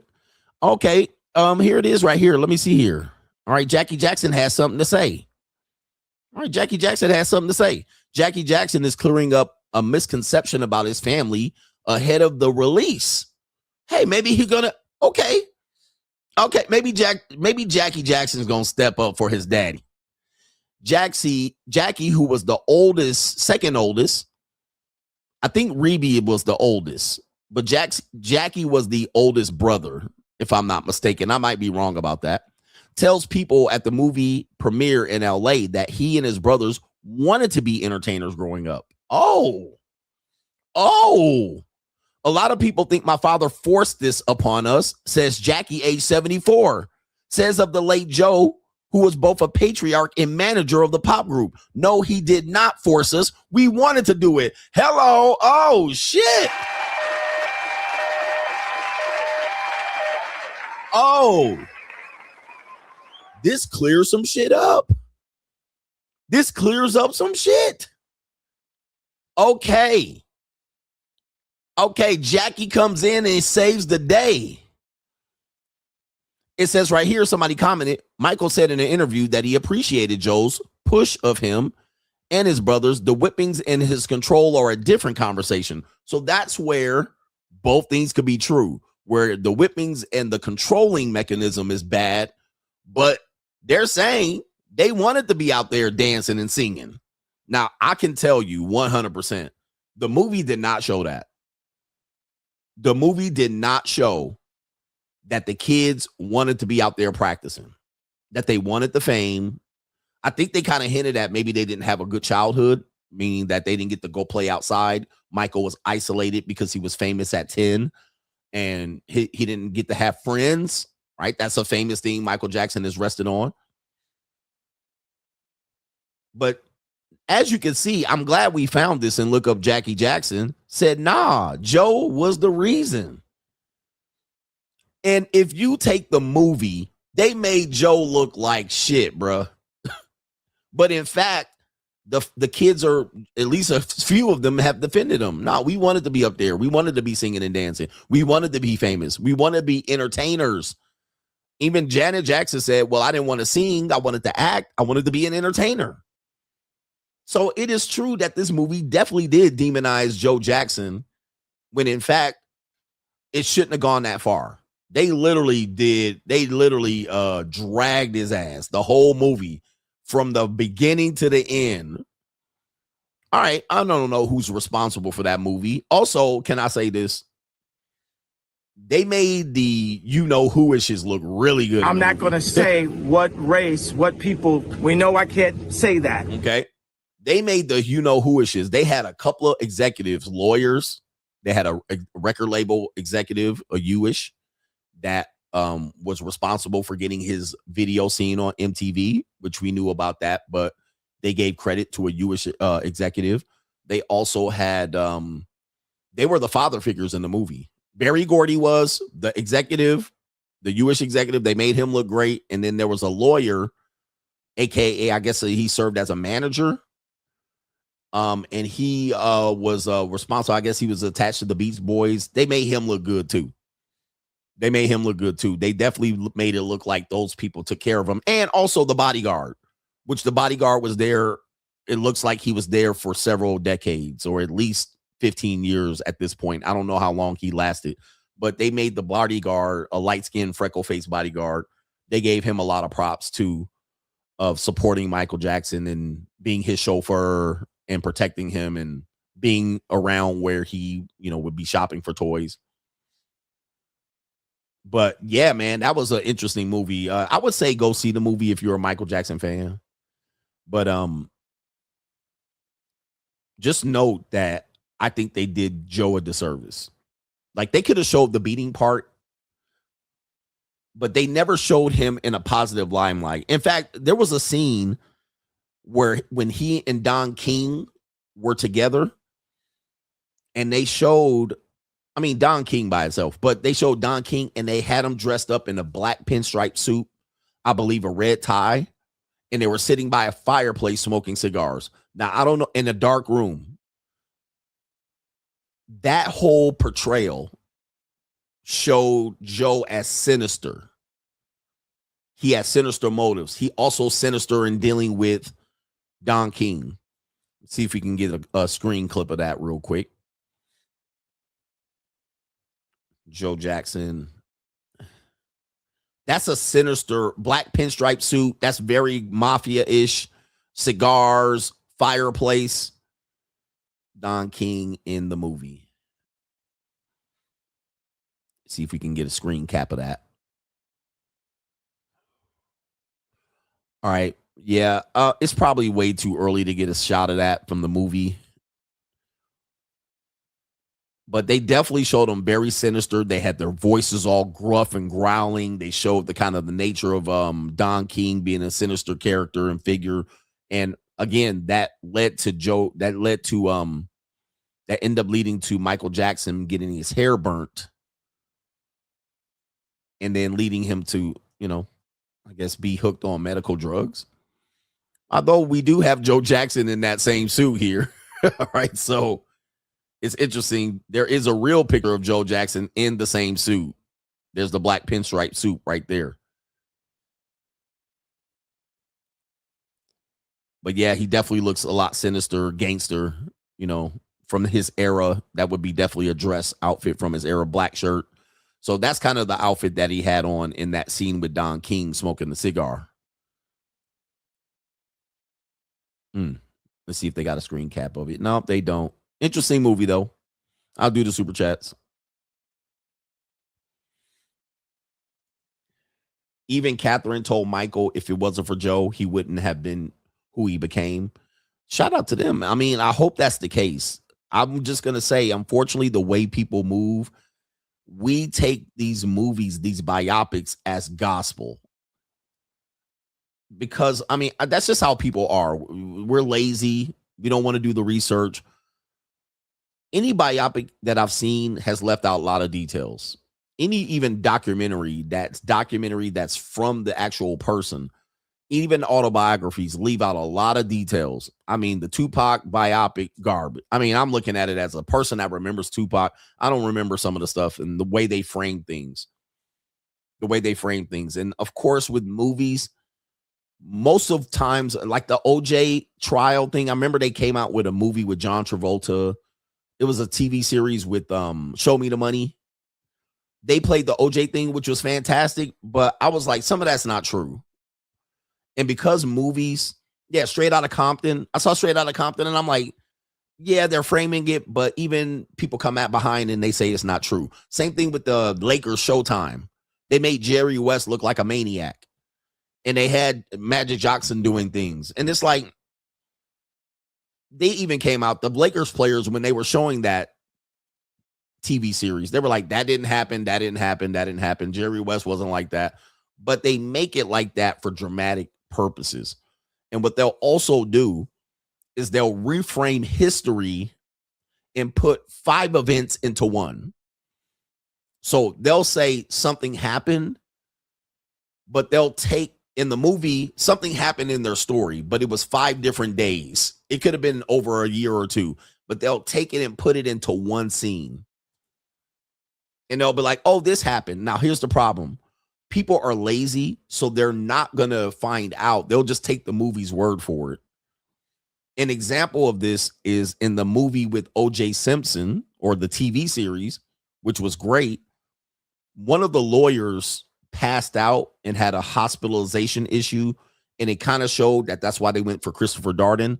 They displayed that particular scene as during the actual trial, and it was not. It was way before that. It was not in the courtroom. It was outside of the courtroom, but for dramatic purposes, they had him having a heart attack in the courtroom, right? And then they were like, that's why they had to get Christopher Darden. So when you see these things in these movies, you do have to take it with a grain of salt of how they frame things, because they got to make it interesting. They got to sensationalize it. They got to take 5 events and roll it into one, 1 2-minute scene. And it's like, that's not how it happened. Unfortunately, everybody's going to think, because, this is the latest movie for Joe, they're going to be like, well, Joe Jackson was a piece of shit. Caitlin says, I just came from seeing the movie, and yes, Joe Jackson was depicted as the villain for sure. Sure, he wasn't the star, but he planted the seeds to their stardom. He got the Jacksons out of the hood and didn't get credit for it. It's sad. I would like to have seen them give him a little bit more credit, but they were treating him like a clown, bruh. Right? They were treating that nigga like a clown. Like, there was another scene where Catherine Jackson finally stands up to him, and says, you're not going to beat anyone anymore. You're not going to whoop Michael. And Michael's like 25 at the point. He trying to whoop his ass. And I'm like, that don't make sense that he's going to whoop Michael in 20. But Katherine Jackson finally stands up and like, you're not going to whoop Michael anymore. And you're not going to whoop anybody else. And then he walks off. She walks off. And then there's like a scene where the giraffe walks by and everybody kind of laughed. It was like clowning him. It's like, and I'm like, why they clowning him like that? Like, why they make him out to be a buffoon? But that's typically what they do for black men, black fathers, black adults. You're a buffoon. And they gotta laugh at you. They gotta make you the thing that they laugh at. We got 89% saying he deserves more credit, and 11% says he deserves to be demonized. Shout out to you for your opinion on that one. We got Damian B says a CGA, the strong father figure, is a common storyline in European and South American football stories. Many young boys grow up in poverty, had a strong father that guided them and pushed them forward and nurtured the talent to where the child helped take the family out of poverty. Okay. In that aspect of it, that's almost all fathers, but some fathers are already pushed out before that. Like the mother finds a way to push the father out because sometimes the kid doesn't want to do it or they don't want to practice. And then the mother comes in, pushes the father out well before the kid's able to cultivate any success. But the parents that, the fathers that don't get pushed out, sometimes they do push the kid to success. Sometimes they don't. By the way, the New Edition story, which is tragic to me, one of the most tragic miscarriages of justice for how they got screwed over as a group. And that's one of my favorite groups of all time. Do you guys know that it was the mothers controlling the contract? There were no fathers involved in the New Edition story, if I'm not mistaken. No fathers. It was all mothers. All of them screwed over New Edition. All of them. All of those mothers had them in them 360 deals where they was just getting screwed over. I don't think any father was involved in that story. They all had single mothers. Right. And it was the mothers. It was like specifically 2 or 3 mothers that got that whole group screwed coming back from tour with 38 cents. All right. But that's an example of the mothers just not knowing shit and wanting fame and worrying about outfits and Jerry curls and shit. Bobby Brown's dad was in the story. Maybe he was the only one because I know the other boys got screwed over. If you watch the movie, I don't remember Bobby Brown's dad in the movie, but if you watch the movie, the mamas was in the movie. The mamas was screwing them over. By the way, Hulk Hogan's father, and he recently released a documentary. Hulk Hogan's father was played the demon in that movie. In that documentary, Netflix just released a documentary in Hulk Hogan shit. Hulk Hogan literally trashed his father in the whole documentary. Now, I'm just going to say that I did hear an interview with someone that knew knowledge of their relationship, and they said that he was not abusive to Hulk, but Hulk trashed his father in the movie, in the documentary. That was just recent. Like, damn, bro. Like, dad gonna take that L, man. Y'all gonna take that L. Shout out to Swarthy Wizard says, Coach, you again? Damn, I'm back. Man, it's cold-blooded. But, yep, the dad got trashed in the documentary saying he was distant, he was intimidating and shit like this, man. I mean, dads can't get no fucking credit, bro. Shout out to Hustle Every Day says, did Clay smash a girl that looks better than Meg? It's only a win if you went up in looks or class. We see you with the ratchet type, now model type. Coach, am I right? I don't know what that means. All right, I'm trying to remember what are you talking about here? All right, anyway. What that mean? Shout out to Kevin Simmons. LeVar Ball took care of his wife when she had a stroke, plus made sure his kids were still on the right path. He still got crucified. There's Dude, he got 2 kids drafted high in the draft. Did LaMelo Ball get drafted first or second? I think he was the second pick. Lonzo Ball was the second pick. Lonzo's ball career's pretty much off the rails now. I think he's done. His ankles and knees aren't going to make it. All right. So he's pretty much going to be a podcaster. He got Lonzo and Jello into UCLA. And I mean, this is an impressive resume. Then he took care of his wife. Also, another thing that he did is that he kept his wife anonymous, right? He didn't put her in the limelight. He kind of shitted on her once or twice here and there, but he didn't allow her to be in the limelight. He allowed her to play the background, and I don't think she wanted to be in the limelight because you know how people are. So all of those documentaries, reality shows, stories, AAU, he basically said, I'll take all the bullets. Okay. And I don't know if you remember that scene with Christine Leahy. See if we can pull it up. Christine Leahy, LaVar Ball. Let me see if we can find this real quick. Where is it at? Media. I don't even know if I'm saying her name right. Kristen Leahy, Christine. Okay, I gotta pull it up. Christine Leahy. LaVar Ball.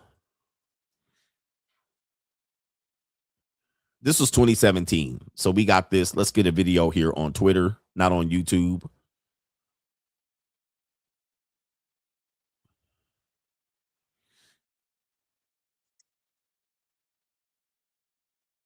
Okay, here we go. We found it. Yeah, stay in your lane. So LaVar Ball, this is an example. LaVar Ball was basically here. He's all suited and booted. And he came onto the Colin Cowherd show. And he didn't even acknowledge Leahy. Sold a good amount to me. Like I said, there's different amounts. How many? Stay in your lane. I'm just curious. I don't even worry about her over there. Why not? She scares me to kind of death. disrespectful. She said she scares Lonzo. Lonzo scared of me. She scares me. That's why I don't look that way. I don't look over there because she scares me. I'm thinking of Saul right now. I'm just trying. Leave me alone. I'll tell you, 400-500 pair. So she's a reporter. Her job is to She can report to whoever she wants behind her. I'm talking to you, Colin. Well, what is your problem with me? And my problem is you are a hater. Why? I would never wear a big baller shirt. But no, good. Don't even talk to me. But I heard you say I'm not even worried about it. I said that I wouldn't wear something that it says big baller. It's the same thing. Yeah. And she playing the white victim. As you can see, she's got the puppy dog eyes. Poor me. White girl tears. I just said I'm a journalist. And then Colin Cowherd simping for her. She's a journalist. She ain't no damn journalist. What the hell she do beforehand? She just a blonde bimbo out there, just arm candy on the screen. She ain't nothing. What does she do, bruh? And what has she done after this? All due respect, you're a great reporter, just not reporting on me. I have a right to say what shirt I would and wouldn't wear. Welcome to Big Baller Zone. Well, no, I think I actually was saying it as like a point. No, I didn't say no. I didn't say it was offensive. I didn't say it was offensive. Yeah. I just said, if you want to. And this is white women passive aggressive. I mean, white women passive aggressive. I just said, and I was just, and she was on there probably dissing him the previous week. I wouldn't wear this. I wouldn't wear that. She probably was talking big and bold. I didn't say, and I was just saying passive aggressive white woman tactics. Okay. Which people don't realize this is very dangerous tactic. This shit gets a nigga killed, bruh. This shit gets you killed, lynched publicly, your reputation destroyed when white women show up like this, bruh. You got to watch. This is an evil, manipulative tactic that they use. And they start learning how to do this very young by their mothers, by their suburban commando friends. This will get you killed. This will get simp enforcers out here stomping your ass into a mud hole. This shit'll get you lynched, bruh. This tactic here. So it's a very dirty, dangerous tactic that she's using, trying to play the victim here and using the puppy dog eyes. You see her eyebrows all up. I didn't say, and I was just saying, and I was just, man. But they be talking cash shit behind the scenes, talking shit big and bold. And then they fire up all these simp enforcers and get all these motherfucking twist all of these goddamn people out here, and they'll kill you. They'll kill you with this bullshit. So you got to watch this manipulative tactic, man. White dudes got to deal with this. And any guy dealing with a white woman, you got to deal with this because you can't like mush them because they going to be like, in the corner. Oh, by the way, what was the other white woman that said that? The one with Johnny Depp, white woman, when she was talking that shit to Johnny Depp and she didn't know she was getting recorded. Who's going to believe you? I'm just a 115-pound blonde little white woman talking shit, trashing them. But she got up on the stage. She got up on the stage looking like Christine Leahy on the witness stand. But Amber Heard was talking that shit. Who going to believe you? I didn't punch. You were not hit. You were slapped. Okay. But then when they get up into the public, it's white girl tears. Oh, I was just saying passive aggressively. I just didn't mean, you misunderstood. This shit'll get you lynched, man. You got to watch out. Okay, you got to watch out for this. Trust me, I know. Where the white women at? Unbelievable. So shout out to our brother Kevin Simmons, Kevin Sullivan, as I used to call him. Our brother here, Shaolin Shadow Stroke, says folks can talk greasy about Richard Williams, but he raised two tournament champions. Meanwhile, Naomi Osaka has only won 4 tournaments, probably told her parents she wanted to live a normal life and ended up getting knocked up by a Spotify rap nigga. And not only that, Serena Williams married a billionaire. I mean, Richard Williams set them up. Dude, most of the time, man, I don't want to talk about my personal shit. Mothers get in the way. Mothers get in the way of your kid reaching your potential. And this is not to say that they intend to sabotage. Sometimes they do intend to sabotage because they see the father in the child. So if the mother hates the father, she definitely is sabotaging the kid because the mother sees the father in the kid. Okay. So I think we can attribute it to sabotaging the kid because they rather sacrifice. I mean, in the story of La Llorona, the mother drowned her kids because the kids love the father just as much as they love the mother. So that's a story of self-inflicted sabotage and killing the kid. But I think mothers derail kids that look like the father. They rather derail the kid and have the kid become nothing than the kid become successful. Or maybe they know they can't make the kid successful, so they'll intentionally derail the kid. So I know that there's something that plays into it because this La Llorona story describes this. But you cannot find many successful situations where the mother forged the success. And if there are, they probably take some shitty credit too. I get it. It's a weird development there. Shout out to our brother the Riddler, says Michael Jackson and all his siblings wouldn't be shit without Joe Jackson. Who want to argue? You cannot argue that. You cannot argue that. Like, it wouldn't be shit. Like, what would they be? Before I got him right there. Miles says, I appreciate the message tonight, coach. It is much needed. I like that you don't stay on racial idolatry on your channel, but we would be lying if we said this isn't real and call it out for when it arrives. Successful black fathers play a lose-lose game and get negative publicity. Can you think of a positive black father that got credit for the success of their child? Let's think about it, because I'm trying to think about it. Even Will Smith gets negative press for creating Jaden. I can't remember the kids' names. Will Smith, I don't know if you guys know the story. Y'all name it. Matthew Knowles. He doesn't get, let me show you something. If you say Matthew Knowles, I'm going to show you something.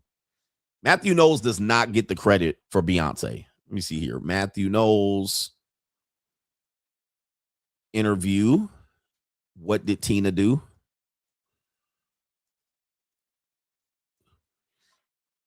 Ice Cube's dad? Oh, Ice Cube. Ice Cube himself. Okay, yes. Ice Cube. Ice Cube's dad. Tiger Woods' dad. Tiger Woods' dad. Ice Cube's dad. Bill Cosby. Michael Jordan's dad? Oh, Michael Jordan's dad. Yes. I was thinking of Michael Jordan. Yes, Michael Jordan's dad. Let's see here. So, yeah, Michael Jordan's dad was positive, but guess what? He got killed, and they blame Michael Jordan for getting him killed. But Ice Cube and his son, positive. Floyd Mayweather had a fractured relationship with his father for a long time. So I don't know. Drake's dad, kinda. I think the mom might get more credit for Drake. I'm not sure. Let's see here. Shaq's dad. No, it was the stepdad. Yeah, Shaq's stepfather that got the credit, not the biological dad. In fact, Shaq was vehemently assertive to make sure the biological dad did not get credit. Even in one of his songs, he had that sample from Pete Rock and CL Smooth talking about my biological didn't bother. He had that in one of his songs, so he definitely shitted on his original dad. Somebody said Jay Prince. Right. Jay Prince. Okay, yeah, I guess. Steph Curry's dad, although they shitted on Steph Curry for the divorce from the mom, and Steph Curry sided with the mom and shitted on the dad. So Steph Curry shitted on the dad for a minute. Remember when the divorce happened and then the mom was seen out here supposedly fucking around, and then the dad got divorced and he was fucking with them young JUCOs, and then Steph sided with the mom. Bobby Bonds and Barry Bonds. Yes. King Griffey Jr. Yeah. So, okay, we going back in the day for sure. Patrick Mahomes' dad got shitted on. Patrick Mahomes' dad definitely got shitted on. All right. And for rightly so. So let me see here. Master P, positive father, Master P. Somebody said Brett Favre. I don't know. Kobe's dad. I have to think about that one. Kobe's dad probably got good credit for Kobe. Yes. I'll go ahead and say Kobe's dad. Although when the girl came in, Kobe distanced himself from the father. Ja Morant's dad, but I think Ja Morant's dad got blamed for being too much in the limelight. So I'm going to think Ja Morant's dad got shitted on because the stunning growth. Remember they were saying that? All right, they were saying Ja Morant's dad needs to grow up and not be in the spotlight. They need to put his ass in the rafters. You guys are naming some good ones, though. You guys are naming some good ones. This is good shit. Dusty Rhodes, Cody Rhodes. Cody Rhodes definitely gives a lot of credit to his dad, even though he wasn't there. Right? So, yeah. Y'all wildin'. Barack Obama's dad. Okay, y'all tripping. Deion Sanders could definitely be a part of this show as well. Deion definitely gets credit more for the success of his boys, but you got to remember the mom tried to sabotage that several times. Deion Sanders had to get custody away from the mom, and the mom was trying to sabotage the boys. I don't know. That's interesting. Donald Trump and his dad with the $1 million loan. Okay, we could go with that. Big Meech and Little Meech.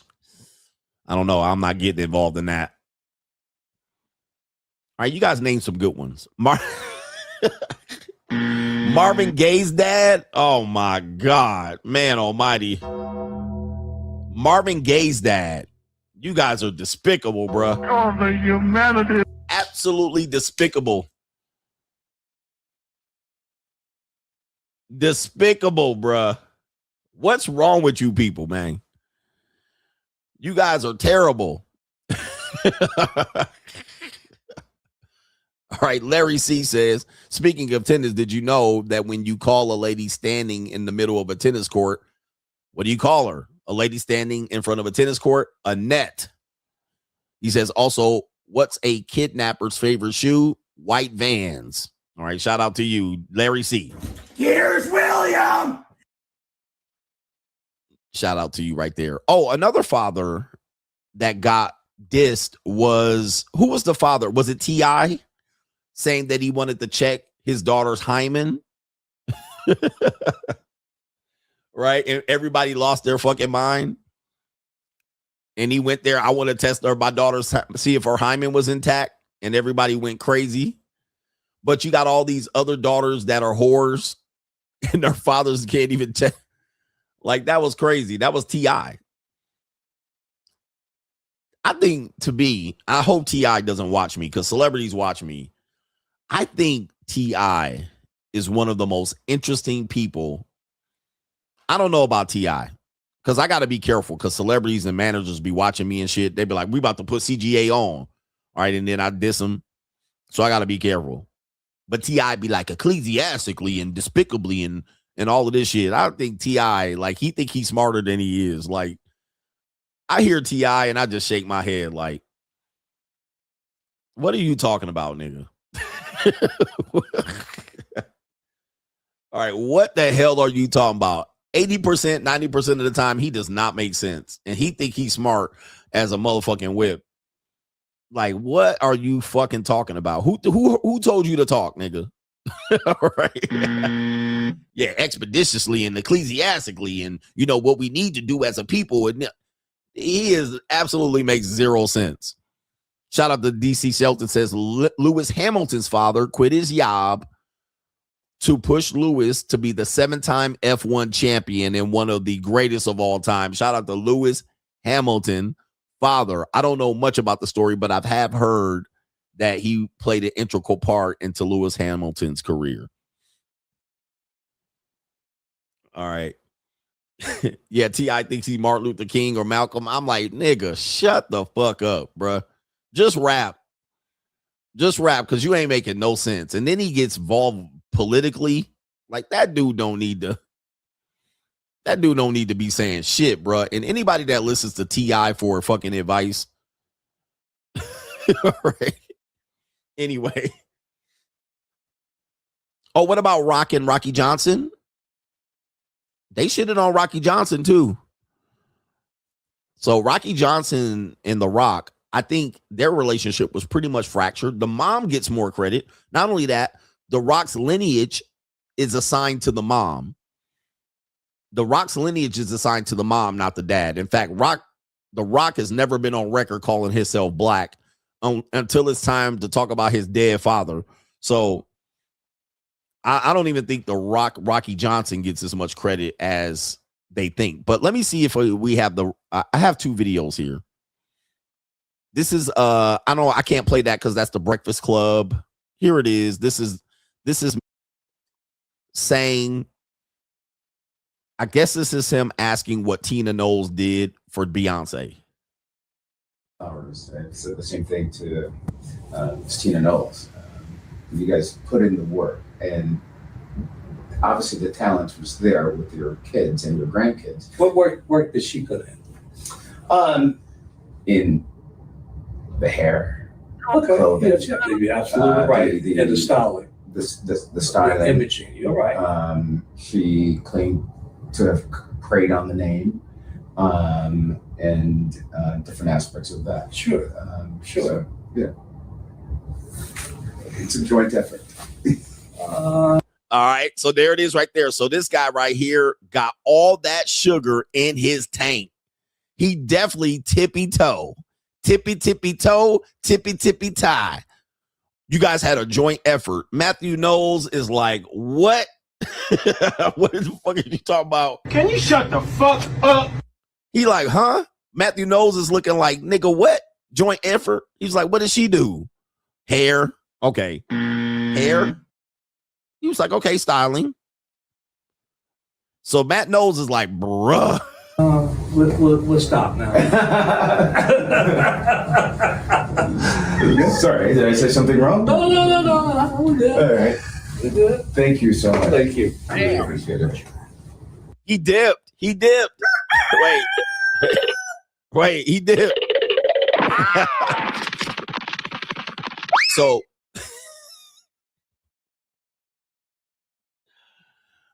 this is why I think sometimes women get more credit than they deserve, because feelings. Oh, it was a joint effort. You guys pushed and through it and you made it happen. Matthew Knowles is like, nah, bruh. What did she do?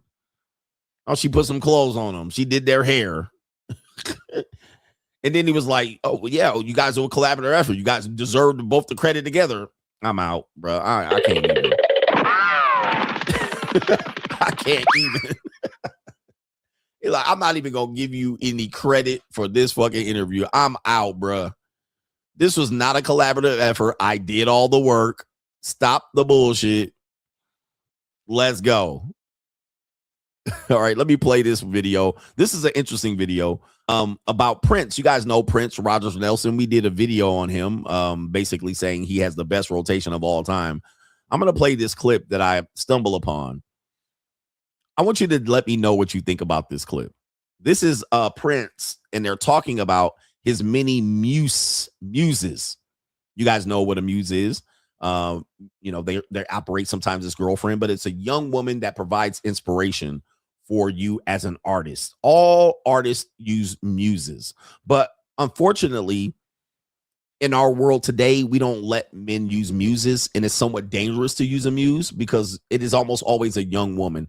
According to the definition in Greek mythology, the 9 muses are goddesses of inspiration for literature, science, and the arts, commonly considered the daughters of Zeus and whoever else that is. They preside over creative domains, including music, poetry, dance, and astronomy, serving as the source of knowledge and artistic expression. So they have several different 9 muses, one over lyrics and love, poetry, one over history, one over epic poetry, one over music and flutes, one for tragedy, one for sacred poetry and hymns, one for dance, one for comedy and pastoral poetry, one for astronomy. That's Greek mythology. Greek mythology always expressed everything as a god, right? Everything is a goddess of this or a god of that. And then we got to the only one God religion, which was related to the 3 religions we have today that preside over us: Islam, Judaism, and Christianity. They went away from the multi-God, the multi, what do you call it? The Christians call it, I guess they would call it, not false prophets. They would call it, you cannot deify anything other than the one God. So we went from multiple deities to single deity. That was a big change in our life. I mean, most people deified multiple gods, but in the Christian, Judaism, and Islam, they do. Yeah, idolatry. Thank you. That was the word, idolatry. So we got rid of idolatry, and then we just idolized the one God, which is also 3 gods, but they're one. But yeah, false idols, idolatry, we got away from that. Even we do it today, we don't, you know, some people are heavy religious. They don't idolize statues or trophies or any of that because it's false idols, right? So we're monotheists instead of multi-God, right? So anyway, I just thought that's interesting. I thought that was interesting. But here's the deal. It says the muses are typically portrayed as graceful young women. I'm going to say that again. Muses are typically portrayed as graceful young women, often appearing in art with attributes like lyre, scroll, or masks. They were frequently shown alongside Apollo, who is sometimes considered their leader. Okay. They were believed to inspire artists, poets, and thinkers, and were invoked for creative assistance. In that, they also were provoked probably to provide hard-ons and erections. That's just the dirty side of my mind, but you're leaving that out. I'm pretty sure they're leaving that out because most of the artists, even painters, use muses for inspirations and probably rock hard dick and pussy. Because we know that had to play a part of it. Hey, young lady, sit over here while I paint this picture. Oh, let me take a break. Let me put hands on hips. Let me inspire me. Let me get all my juices flowing. And oh my God, look at them old perky titties. Still right here. All right, look at this. Oh, I'm really inspired. All right, this shit. And give me a second here. Here you go. Come over here. Stand up, young lady, and give me a little bit of. All right, sit over there. All right. Now, that part they're leaving out because that's what muses are for. And now we are now a little bit more morally conscious. We realize using young women as sources of inspiration to have our juices flowing and our creative. We can't have that anymore. For some reason, men can't have that anymore. Like, we can't have good things anymore, you know? So, we can't just take her to the side. Like, let's take a break from my poetry real quick. All right. Yeah. Okay. All right. Go clean up. Let me go get back to work. Let me take a sleep. All right. Wake up. All right. I'm super inspired. And even Kanye West has muses. Right? Kanye West's new wife is a muse. That's what she is. And there was another woman he had several muses. All right. So I need a muse for me. Ladies, are in there any young women that want to be my muse? Yeah, Amber Rose was Kanye's muse. And sometimes they take credit. I wrote the album. I inspired the album. Even Amber Rose said she was in the studio with Kanye and she should deserve some credit for some music because she came up with the idea. Right? So even when you think of that, Amber Rose was just a muse for Kanye West. She even tried to take credit for some shit that Kanye West produced. So that's an example. Here's the thing here. Here's the thing. There's a video about Prince and his wife. All right. He was married twice. One of his wives, I believe, died, or his son died from the marriage. And I guess the marriage fell apart. Listen to this story, man. And tell me this shit crazy as hell, bro. I don't know 50-year-old muse. No, you got to be young. All right. So listen to this story about this woman's going to talk about Prince's muse who became his wife, how they met. Ecclesiastically, I got to share this story. And then his marriage to his first overdose from pills laced with fentanyl. But then I get the sads when I think about how he lost his baby son, Amir, who lived for only 6 days. And then his marriage to his first wife, Maite Garcia, crumbled because of it. First of all, Maite is absolutely stunning. And when they got married, I just knew they were going to stay together forever. It just seemed like a prince and a princess. Maite began dancing when she was just a little girl. And by the time she was 16 years old, she was a phenomenal belly dancer. As the story goes, her mother somehow slipped a tape of Maite dancing to one of Prince's entourage. They meet at a concert. She is 16. He's like 31, 32 years old. They exchanged numbers. He would call her and they would talk for hours. Now, when she turned 17 years old, she graduated high school and he became her legal guardian. So she began touring the world with Prince and she was dancing at his concerts. She said they were very flirtatious, but it never crossed the line until one day she was 19 years old and he was like, They were a couple for a few years and then they got married on Valentine's Day. What the hell? Oh my God, no way.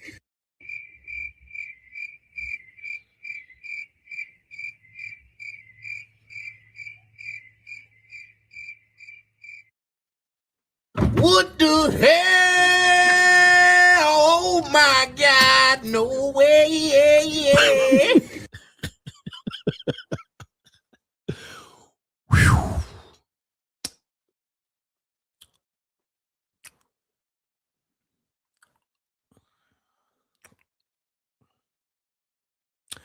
I hope she got the years wrong. I hope she messed up on the years.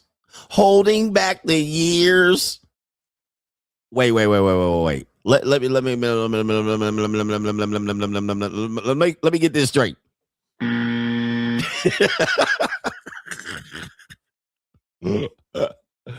Let me get this straight. The mom pushed the daughter at 16 onto Prince. What? Let's go backwards. I gotta stop this shit, bro. Let's go back. See, remember when I said this?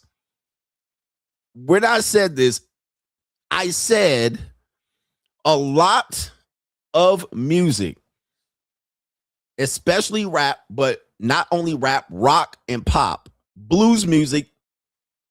But I even said the rap industry, most of what they describe in their music were for minors. I said that, and people be like, nah, you tripping. I said that. I said a lot of those rappers that talk about what they do to hoes and they put it on the record, they're talking about minors. And dudes be like, nah, you was tripping. I was like, no, that's the industry.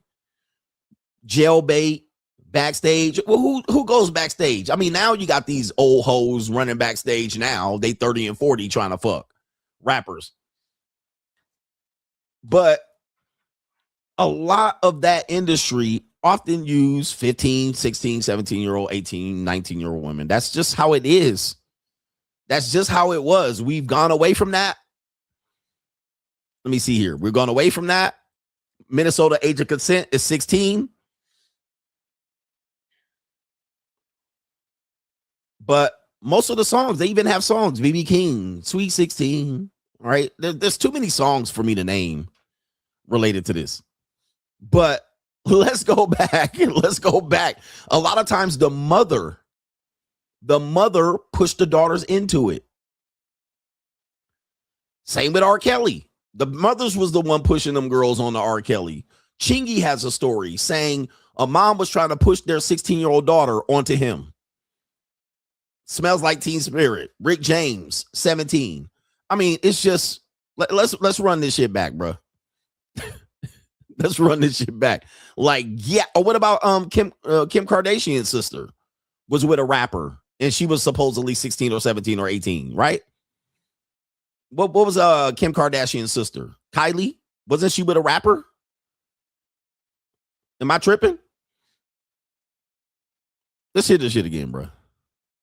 Tape of Maite dancing to one of Prince Forever. It just seemed like a prince and a princess. Maite began dancing when she was just a little girl, and by the time she was 16 years old, she was a phenomenal belly dancer. As the story goes, her mother somehow slipped a tape of Maite dancing to one of Prince's entourage. So, man, this is a tough subject matter. I mean, I believe I can talk about it, but people get so weirded out about this because we just live in a different time. Back then, most of the dancers, cheerleaders, they were not 30-year-old women. Sorry. They were oftentimes young Playboy models. This is even Muses back in the day. They're not 30, 40-year-old women. Today, we have 30, 40-year-old women trying to be what teenagers and 20-year-old women are. So now you see an NFL cheerleading team and it'd be bitches out there 32, 40, right? And there'll be less and less 18 and 19-year-old cheerleaders on the NFL sideline. There'll be maybe one or two on the team that's 18 and 19. The rest would be like 32, 46 out there. But because we're now moved the needle and push the agenda for women to extend their lifespan and not be washed out by 30 and 40. So they can get breast implants and jump out there and be on the sideline as a cheerleader at 37, 40 years old. You're even hearing this, let's raise the age of consent to 21 and you shouldn't be looking at anything under 21. But before, even in women's tennis, Serena and Venus Williams was one of the first women's tennis players to be playing in their 30s and 40s, certainly into their damn near 40s. And they even tried to get Serena Williams to be one of the first women to win a major after producing a child. Like, you guys got to realize, like, the best tennis players for women, they were retired by 24 and 25. They were retired, meaning that their best years was when they were 16, 17, and 18. Chris Everett, Anna Kournikova, Monica Seles, Lindsay Davenport, although she extended her career later on. And you got most tennis players for the women, they were like, oh, once you 24, retire. Like, you will retire, and then they would go off and have a family because, well, that was the end of the career. And they had to do it because, well, if they missed the fertility window and didn't find a man, then they'd be Serena and Venus Williams type shit. But most women's tennis players were literally, they were done at 25, retired. Chris Everett. Let me see what Chrissy Everett look. Chris Everett. What age did she retire? Well, she ended up playing and extending it later on, but she was pretty much done. All right. She was done early on in life. She's still a top competitor. All right. So she's ended up playing longer, but her really competitive years, she stopped early. Says right here, she regained a number one spot at 30. Shit like that. She first played tennis at age 15. When did she stop playing major events? From major competition, not little sideline. Let me see what she says right here. She was in the 89 US Open. So it says she played until 34. But she wasn't winning. All right. When the last time she won a major? What age did she win a major? Last time. Okay, what age did she win a major? Last time, last major won. She playing in little tie tournaments. Okay, she won Grand Slam at 31. So she came out there. She was still playing. 15 to 31. But let me see what tournament was that. That was the French Open, 86. So she played a little bit longer. But let's go back to the Prince thing.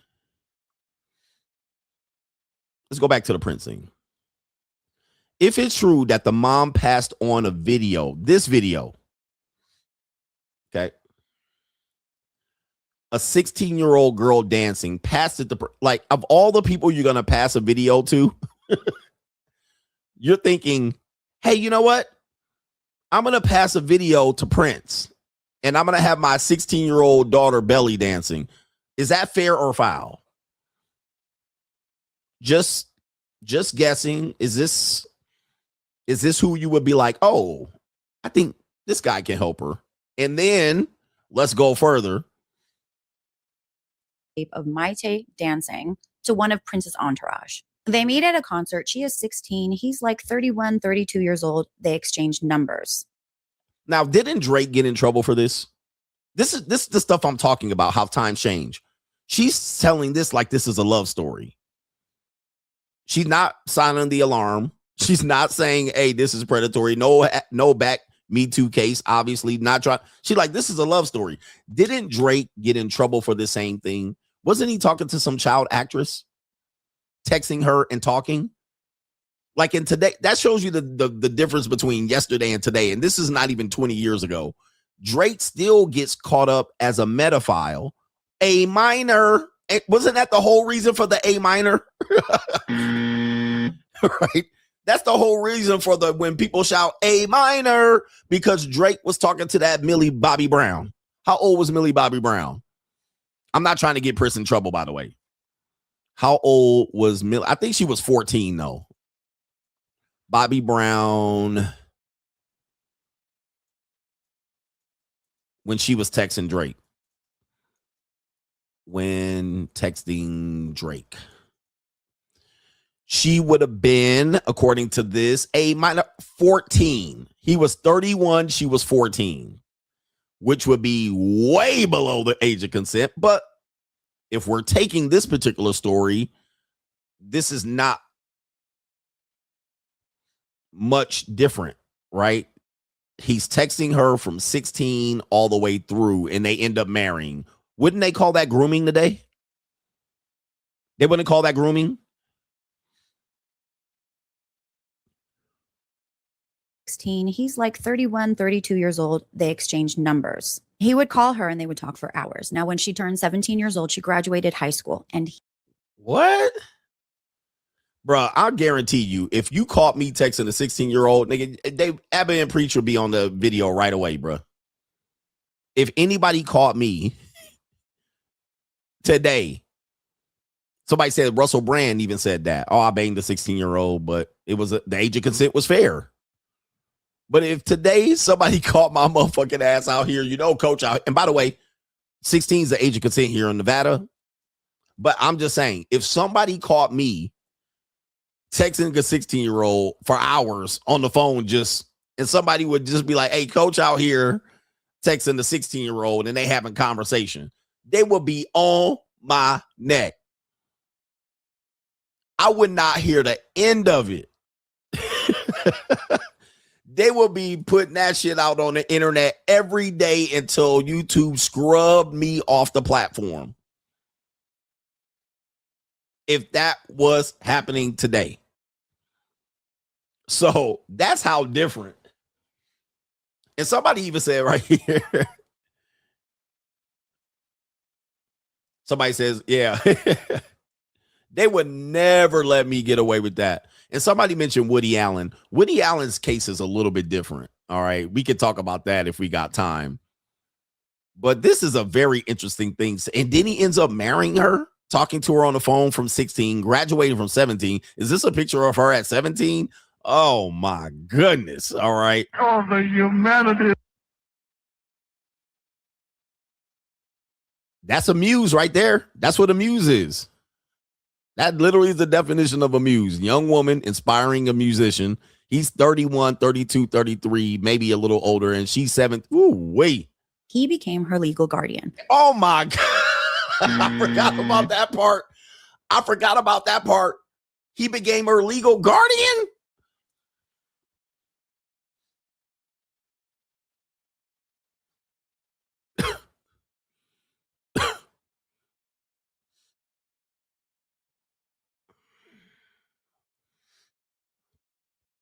I forgot about that, Barbara.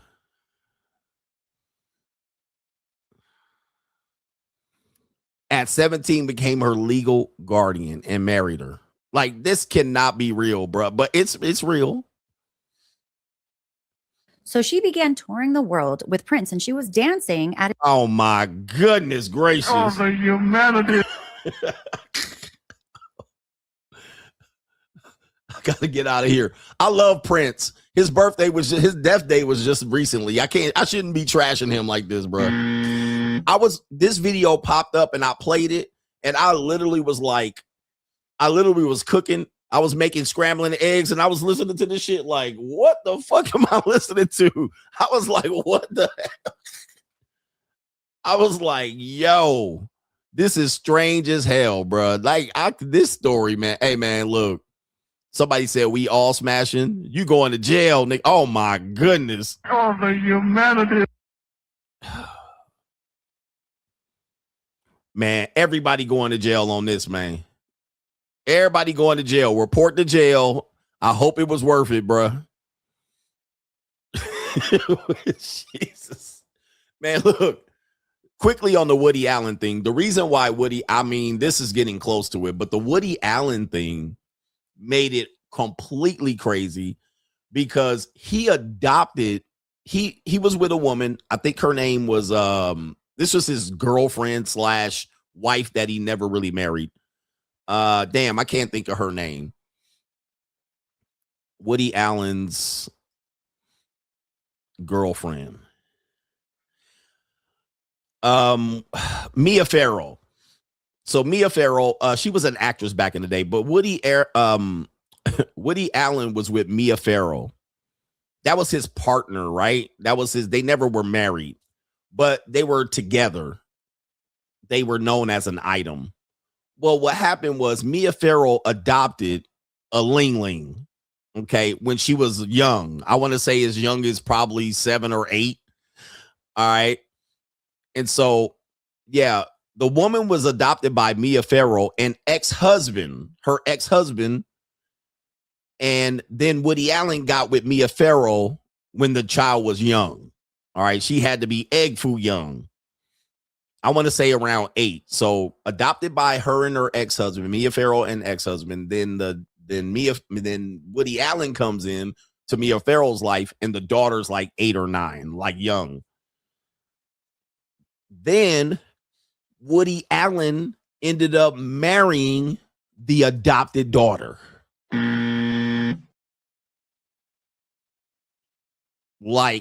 But they got together when she was young as fuck. Like, I think, let me see here. The relationship began in 1992. She was a young adult, though not adopted by Allen, and part of the family household. Says right here, the relationship began in 1992, which was the shock to Mia Farrow, who was dating Mia Farrow. Then he ends up with the daughter, as she considered Allen a partner and father figure in the home. The couple has defended their relationship for decades, with the Ling Ling stating that Farrow was not maternal and that Allen was a positive force in her life. How old was the girl at the time when they announced they were in a relationship? How old was she when they started dating? When they married? Let's see here. She was, let me see here. She was 27 when she married Woody Allen, but I think she was about 22. Was she a minor? I think she was about 22 when they announced that they were a couple. Oh, here it is. The relationship became public in 92 when she was approximately 21 and a college student. So 21. But if you do the math, nigga, like, you got to be like, okay, so you knew her when she was 8. You lived with her. You were a father figure. She was 8. You raised her all the way up to college age, and then you married her? Oh, hell no, bro. That. Oh, the humanity. Ooh, wee. Now, who thinks that he was smashing that before she was 7? Look, that's the family picture right there. Okay. So that's Woody Allen. That's Mia Farrow, the curly hair girl. That's all their adopted kids. And that's the Ling right there when she was a minor. Who think that's him, Woody Allen, with the Ling he had married over here. He eventually married her right there. Oh my, ring the bell, bruh. Man, there ain't no way. God dang, man. Who think they hit? Who think they hit? Who think he smashed before she was out of college, before she was out of high school? Oh, man. Jeez Louise, man. This is an evil. What kind of fuck you give me? And they gave him a pass, too. They gave him a pass for this. This is back in the day when, look, one thing about this, as much as we don't like feminism, as much as we don't like kind of how dating is going and how women are reclaiming their independence, I will say this. Men were fucking insane back before 1990. Like, men were doing some wild shit to women back when women didn't have rights. Like, I get why feminists are overreacting and trying to, like, I don't get it. I know it's propaganda. I know it's the New World Order. I know it's divide and conquer. But let's just be fair. Look at what men were doing to women back in the day. Like, men were getting away with some wild shit like Elvis. I mean, for real though.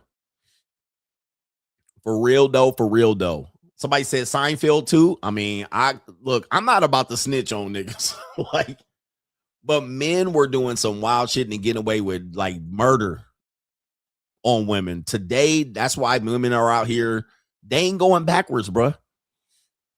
Women are not going backwards.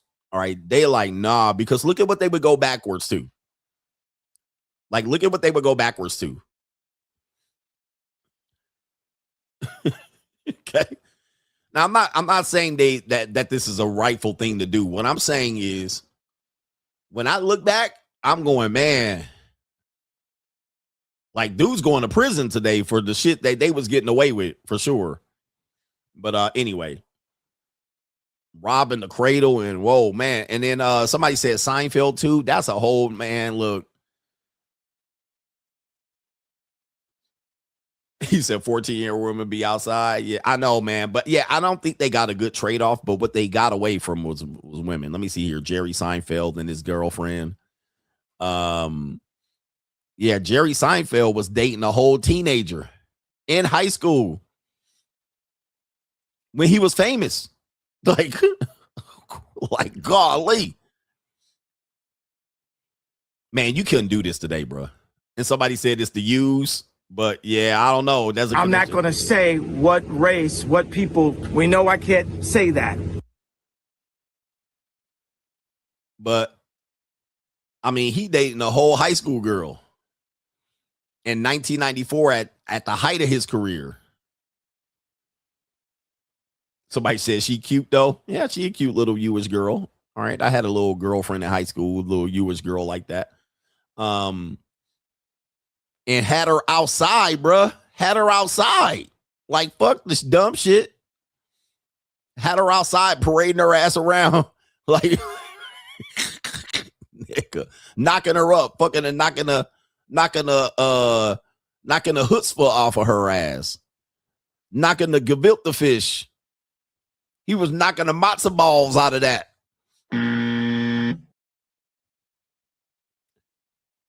That was 1994. When we used to tell you, bruh, times were different back in the day. Times were different back in the day, bruh. And it's not even that far back in the day. Like, I'm telling you, no celebrity could get away with this today. Today, this is 94. I graduated high school in 9 Trey. Nobody getting away with this shit today, bruh. I mean, even David tried to kill the girl, man. He going to prison. So, times are different, man.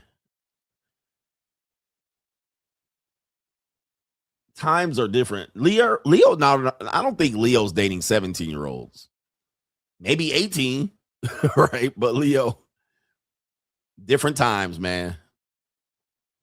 That's why dudes want to go back, man. We need to go back to the past.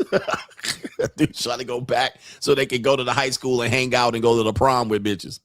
Y'all crazy, bro. Shout out to Team Fatty says, thank you for the inspiration, coach. I'm going to do a show about this. Salute for being a truth teller instead of a dream seller. That's what we do here. I love that. Being a truth teller instead of a dream seller. Shout out to you, man. And shout out to our brother here. It is Molly G's. Molly G says, keep pushing, coach. We're pushing through. I got to get ready for tomorrow's show. But we're going to close this up. But I'm just bullshitting. Thinking of some shit to talk about. But I'm out here fronting people out. I don't want to bring up, everybody's ghost past. But Angry Little Dude says, Sensei, if R. Kelly married her, would he be in jail? He says they only go to jail for being free agents. Well, he did marry Aaliyah, so, but the other girls weren't minors that R. Kelly went to jail for in this recent case. So that's the confusing thing about it. Again, I think the story, obviously, he was dealing with minors. That's no secret. But the thing he went to jail for in the Mann Act, the women were not minors. All right. But he went to jail for, controlling them and shit like that. That's the kind of the weird thing about it. I don't know. But I need to acknowledge that Molly G's with the co-sponsorship. Shout out to you. I'm rich, bitch. All right, man. When I was in high school, I knew girls that brought dudes from college to prom. That was a fact. Like that was a known thing to be happening. When I was in high school and right after high school, right around 95, 96, there were grown ass niggas going to high school proms and homecoming. Like for sure. And I think I had a girl when I was like out of college a few years. She wanted me to go to her homecoming or prom. And I was like, what? I was like, hell no. I ain't going to no goddamn prom. All right. But I think I was like a sophomore in college. And we used to play basketball. And she was like, yeah, come to my homecoming. And I was like, a high school homecoming? Man, boy, no. But like I said, I think nobody would have said anything about it. And I was probably about 17 or 18 at the time. I was young when I graduated. I graduated when I was 17 from high school. So if I think about it, 93, I think that was 95. I probably was barely 18 or 19. And I knew her from basketball, playing basketball. And I was like, nah, but I think I started coaching basketball shortly after that. And I was like, nah, I'm good. I was like, I'm good. I'm not going to no damn prom. Or I think it was either homecoming. But, That was the time. That was the era. Back then, the teachers wouldn't have said shit. They would have just let you come through. Oh, you in college? Come through. They wouldn't have been like, let's call the police. But today, they probably call the police on you if you showed up at a high school kid's prom. Maybe, I don't know. Maybe, I don't know. But actually, when I started coaching high school, I think I chaperoned a prom. And I was like 22 or 23, and I chaperoned the prom. So, yeah, I don't remember no college niggas coming in by then, but I might be wrong. But we live in a different time. Shout out to y'all, man. Enjoy y'all night. We gonna be back in the morning. Peace.